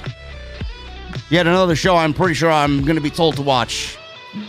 Todd Twiley with a $5 super chat. FTR had an excellent match on Dark this week with former NXT talent. You got to watch it. Who was the NXT talent? That's what I want to know. Where's 2.0, man? We got to get them back on TV. They're on BTE. They're the BTE champions. Okay, there you go. Indigo. Indigo with a 15-month subscription. Thank you, brother. Hey, JD and Jesse, much respect. Today was one of the best days of my life. Really great seeing you again, JD. On my way home now. Rampage was lit. Indigo, thank you so much, man. Always good seeing you, man. Glad you were able to come out to Forest Hills Station House today. And I told you we're going to enjoy that show, man. Bartholomew Kuma with a $5 super chat. Brushing your teeth or wiping your ass. You have to give up one. Which one would it be and why? It's a weird fucking... Why would you have these fucking weird scenarios? That's a weird fucking question, man. Like, why am I not brushing my teeth and why am I not wiping my ass? And why would you wonder which one someone would rather not do? I mean, what makes you think of this type of shit? It's not like, hey, who would you rather bang, this chick or this chick? No. Would you rather have a completely disgusting mouth or an infected ass? Who thinks of this shit? I don't know, man. What type of Bartholomew? I can't answer that question, bro. I really can't. I don't know. Oh, God. Robert Lamar with a $5 super chat. There are some serious tribalism amongst the fans of pro wrestling. Yes, there is. Most of it comes from the actually both sides are guilty parties because they don't know any better. Brett the Hitman Hart with a $2 super chat. Jerry, I'm back. Did you miss me because I missed you? Yes, Hitman, I love you, bro. Thank you. Steven Vandelli with a $50 super chat. Just got back to the hotel. I have no voice and be prepared because Rampage was fire. Really glad we got to meet up today, brother. Vandelli, listen, bro. Always great having you here, and it was great to see you today at the Forest Hill Station House, man. I really appreciate you. Did you get to see Abaddon, bro? No. We got to get Vandelli Abaddon's number. We got to get him Abaddon's hookup. New Beginnings with a $4.99 super chat. Was in attendance tonight. Crowd was crazy. Adam Cole, Bebe, and Darby are overly over. Yes. Adam Cole will be a future world champion in due time. So will Darby Allin. Yes. That may be a future world title match. Yeah. Von Wagner with a $5 super chat. Oh, Jesus Christ. Here we go. It's starting already. There we go. I guess Homicide helped Kingston and Mox at Rampage to pick up the win. I don't know who that is, but it sounds interesting. Why are you giving me spoilers? You fucking asshole. Who did that? Get him out of here. Von Wagner, get him out of here. Get him out. If you find Von Wagner in the chat, get him the fuck out of here. Robert Lamar with a $5 super chat. Holy shit, I just realized Extreme Rules is this Sunday. Yes. And there's not one Extreme Rules match on the show. It's called Regular Rules. Can't wait to see Bianca Belair get buried again. Cell Dweller Fangirl with a Australia mate $7.99 super chat. You think Tony will ignore the controversy and bring in Tessa to make the women's roster stronger? It's larger, but not enough stars to face Britt. No. Tessa is not going to AEW or WWE. If he's not bringing in Flair, he's not bringing in Tessa. No. Brett the Hitman Hart with a $2 super chat. I'm the best there was and the best there ever will be. Heart you. Brett, listen, I am now taking the reins as the best there is, the best there was, and the best there ever will be. Sorry, bro. You're retired. I'm the new Hitman. Ace's Adventures with a $4.99 super chat. Had to cancel my trip to Grand Slam. Super bummed, but getting that effing tooth pulled Monday. Von Wagner sounds like a European vacuum salesman. Bro, I'm still trying to... I'm going to go on a fucking life's mission to find out what a fucking Von Wagner is. Seriously. Yeah. If I have to fucking travel to the ends of the earth to find out what a Von Wagner is, I will. Cal L with a $20 super chat. Sup, JD and Jesse. Haven't seen the show yet, but I caught the review, though. I'll watch it when I pull over. Better not watch it while I'm driving a semi. And JD, I want to see the Mustang emoji because Mustangs rule. Good night, fellas. It's not better than my Mustang, but it works. You're not balling out of control till you watch off the script in the dash of your car while driving like I do. There you go. Jesse's got his all souped up, ready to go. There you go. Just put it right there on the screen. Drive around. Von Wagner again with a $5 super chat. Adam Cole's name was going to be changed to Prime Adam. Ha ha ha ha. What a whack name. How the fuck do you know? Stop reading his fucking super chats. I wonder who came up with that. Bruce, Vince, or Keith again? Brett the Hitman Hart with a $2 super chat. My sunglasses are more valuable than the WWE title. You're probably right on that, to be honest with you. Yeah. Don't tread on me with a $5 super chat. Just wanted to let you know, JD, good work as usual. Would like to get into podcasting one day. It's not as easy as everybody expects it to be, man. But if you need any help, my DMs on Instagram are open. Reggie Smith with a $1.99 super chat. Hashtag free young boy, sad moments. And then he says, JD, did you see Lil Uzi Vert at AEW Dynamite Grand Slam? No. Maybe I should ask Lil Uzi to one-on-one me or 1v1 me in Call of Duty Vanguard. We can go head-to-head against each other with snipers. I gotta get him off that Uzi kick. I have no fucking clue what this says, man. I listen to heavy metal. I don't listen to Lil Uzi. I listen to rap. I don't know who the fuck Lil Uzi is. Cell Dweller Fangirl with a $2.99 Australian mate super chat. Thanks for calling me worse than Raw. Here's money. Thumbs up. Happens. Listen, man, you don't want those Raw-isms. Don't get me started. Cal L with a $5 super chat. I eat chicken on pizza, and it's quite delicious, so I enjoy you guys' chemistry. Hate when they accuse you of being racist, JD. They can go kick rocks. I don't give a shit, man. Nothing anybody says in this community bothers me, really. I know what I have here. I know what I'm doing. I know what's coming. I know what I got worked on, or working on. I got House of Glory coming up. I got even more added to the venue coming up. You guys don't know, man. I'm taking the production value, like I said, Dr. Disrespect to the next level. It's going to be awesome. NBA Youngboy with a $2 super chat. I keep a Draco in my drawers everywhere I go, boy. I don't know. I don't know where these super chats are coming from. We got Brett the Man Hart. We got Von Wagner and NBA Youngboy in the chat. Jedi Punk 85 with a new membership. Thank you, brother. That makes 11 on the evening. Cal L becomes a new member and a $5 super chat. Sup, little JD. This is Lil Cal. Sup, Lil Jess. Here's the little 5 bones. Gonna pull over in a little bit to watch a little TV and get a little sleep. Mustangs rule. Peace. Fucking ridiculous, man. Reggie Smith, Lil D. Laughing my ass off. Jedi Punk 85 with a $5 super chat. Dynamite Grand Slam was awesome. Going to be in Rochester next week. Hope to see Wyndham debut. Robert Lamoa with a $5 super chat. Funny thing is, there's a porn star named Lil D. Not surprised by that at all. I'm sure whatever is in his name is not in his, you know what. Probably a misconception. Bobby Stevens, $2 super chat. Zarian, TBS title for the women coming. I don't know if you heard.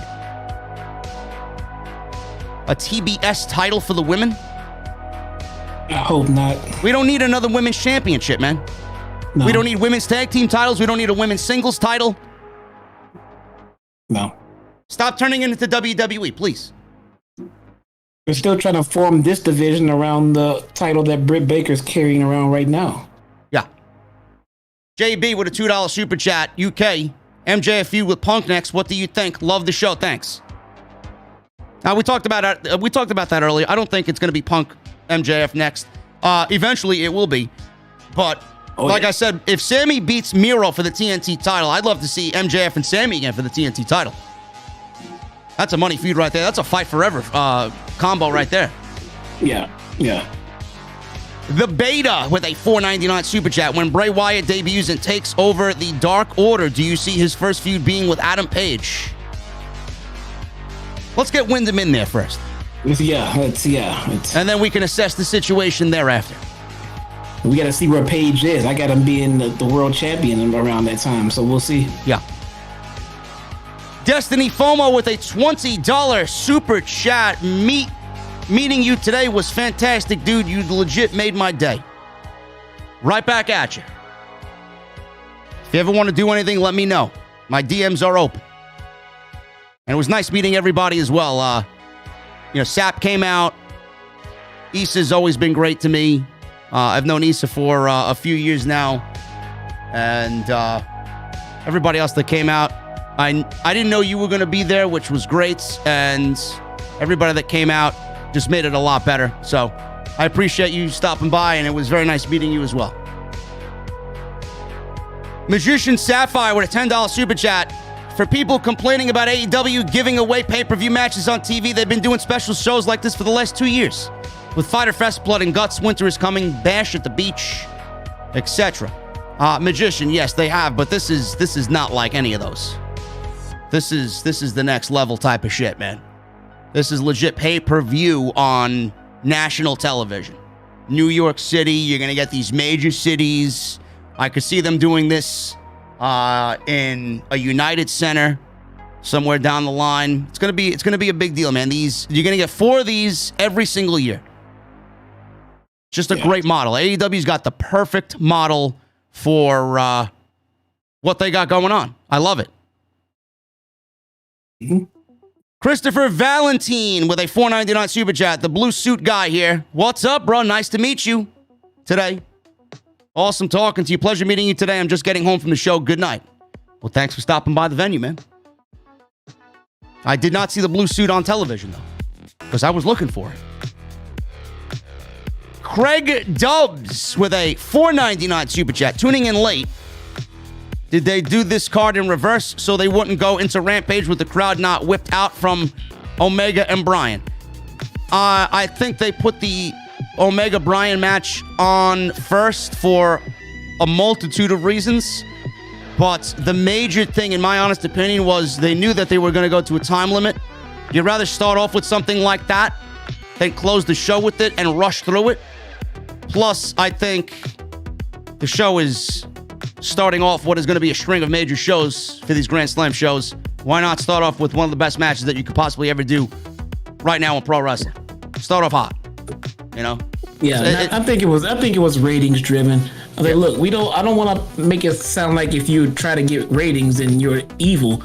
I mean, the ratings is what the network wants, and the network has been very kind to AEW. So if you put on a 30-minute barn burner with Kenny Omega and Bryan Danielson, people are going to start tweeting and calling their friends and saying, hey, Danielson and Omega are in the ring right now.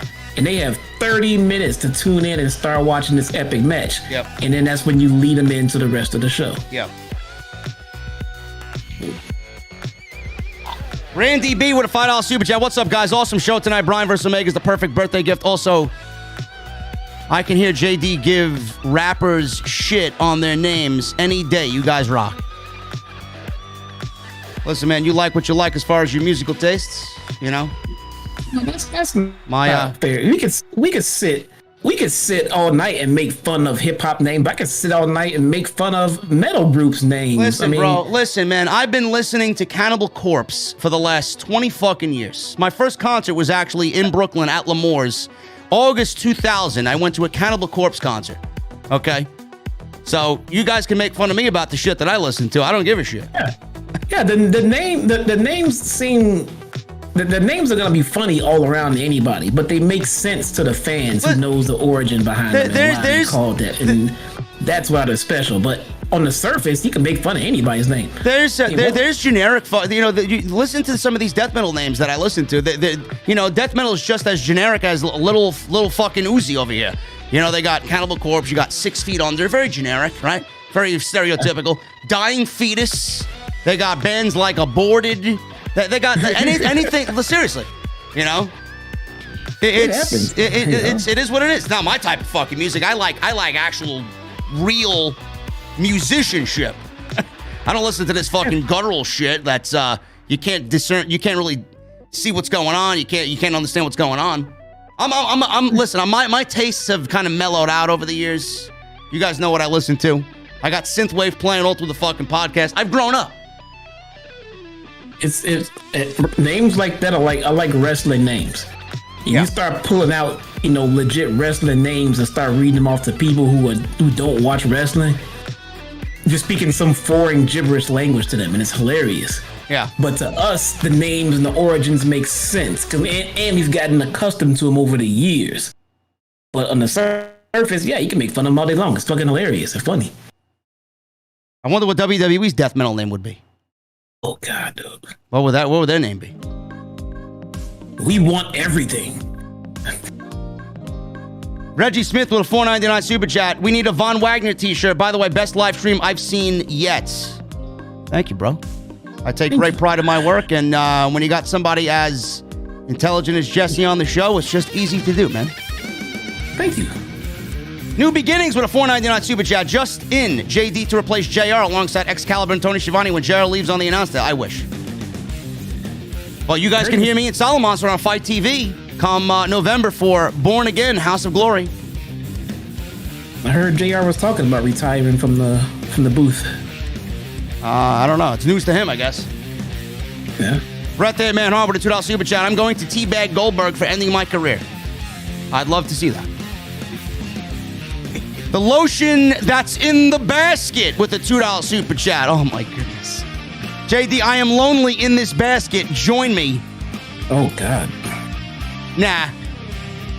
I'll take a rain check on that one. Hard pass. Jedi Punk 85 with a $5 super chat. Orange Cassidy's sunglasses are more valuable than the WWE Championship. Listen, we need to stop doing Bobby Lashley dirty, okay? Please. Big E shouldn't be the WWE champion right now, but that doesn't mean Bobby Lashley was a bad WWE champion. Let's change that. Orange Cassidy's sunglasses are more valuable than the United States title, the WWE Women's Tag Team title, the Intercontinental title, the Raw Women's title, the SmackDown Women's title. Lashley would be way more over if they stopped with his stop-go booking and started booking him like... If they booked Lashley halfway as good as they booked Roman, Lashley would be even more over right now. Bro, every single one of you fucking geeks are going to go out and watch Silence of the Lambs now. Watch. There'll be an uptick on Netflix. Why is Silence of the Lambs in the top 10? JP's talking about fucking Buffalo Bill. It's one of my favorite movies of all time, man. That and Red Dragon. Love it. Ah, yes. It's a good one. Robert Lamo on a $5 super chat. After midnight, this is where the creeps and the weird people come in the chat. Yes. Yes, because we got somebody now with the name, the lotion that's in the basket. In the super Jesus Christ. Metalhead for Life, $4.99 super chat. This will be the last one for the evening because I need to jump on Destiny. And I need to finish my weekly missions. Metalhead, $4.99 super chat. Keep it up with a SuperCon emoji. Jesse, any parting words before we get the hell out of here? Oh man, let's get out of here, man. People are tired. We get video games to play. People are tired. You guys got work in the morning. You guys got sleep to get to. I'll be up for another 2 hours because I'm a night owl. I don't sleep. I got nothing to do tomorrow. I may set up my new PC tomorrow. It's right over there. I was getting ready to ask you if you got it. Yeah, that's over. Staring right at me. Oh, fucking monster. Guys, I appreciate everything, man. We almost set a record for Super Chats tonight. The second biggest night ever for Super Chats. 11 new members after last night's 14. I'm glad to know that you guys are loving the new super emojis or the badges and the emojis that I got. Only for you guys, only the best, man. Wait till you see what else I got coming up, man. I got all these creative ideas that are gonna enhance this show into 2022, man. You're gonna love it. But we got some new t-shirts coming out. That's in the next couple weeks. That's the next thing. I got hats coming out. Off the script hats are gonna be fucking ridiculous. Lots of cool shit coming up, but I appreciate you guys, man. We had 3,200 in the venue tonight to watch this post-show for AEW Grand Slam. Everybody that went to the show, I appreciate you guys very much. Everybody that came out to the meet and greet today, Issa and Buddy and Vandelli and everybody that came out, Destiny came out. Thank you guys very much for all of your supports and for welcoming me, man. I know a lot of people get this misconception that I'm some fucking prick and an asshole, but you got to come to the meet and greets to really kind of get a glimpse. Find out that he really is a prick and an asshole. Well, not really, but Jesse's being an asshole. But it's the place to find out that I'm not like everybody says I am. I'm not as evil as everybody thinks I am. But, guys, thank you so very much. Follow me on Twitter at JD from NY206. That is on Twitter and Instagram. Hit that subscribe button down below. Turn on the bell for all notifications. Go check out the podcast from this past weekend. Some excellent shit. Monday Night Raw and NXT as well this week. But you know what time it is, guys. I need two things from you. I got my cold beverage. I got to finish my liquid death, but I need two things from you right now. I need those guitar emojis, and I need those Mustang emojis in the chat. And number two, when you hear that guitar solo come on, and you hear that sweet sound of Pilot, I need that music on max. Jesse and I get in the Mustang. We will see you next week back on Dynamite. I'll see you guys live on Friday night for SmackDown and Rampage in the venue. I'll see you guys then.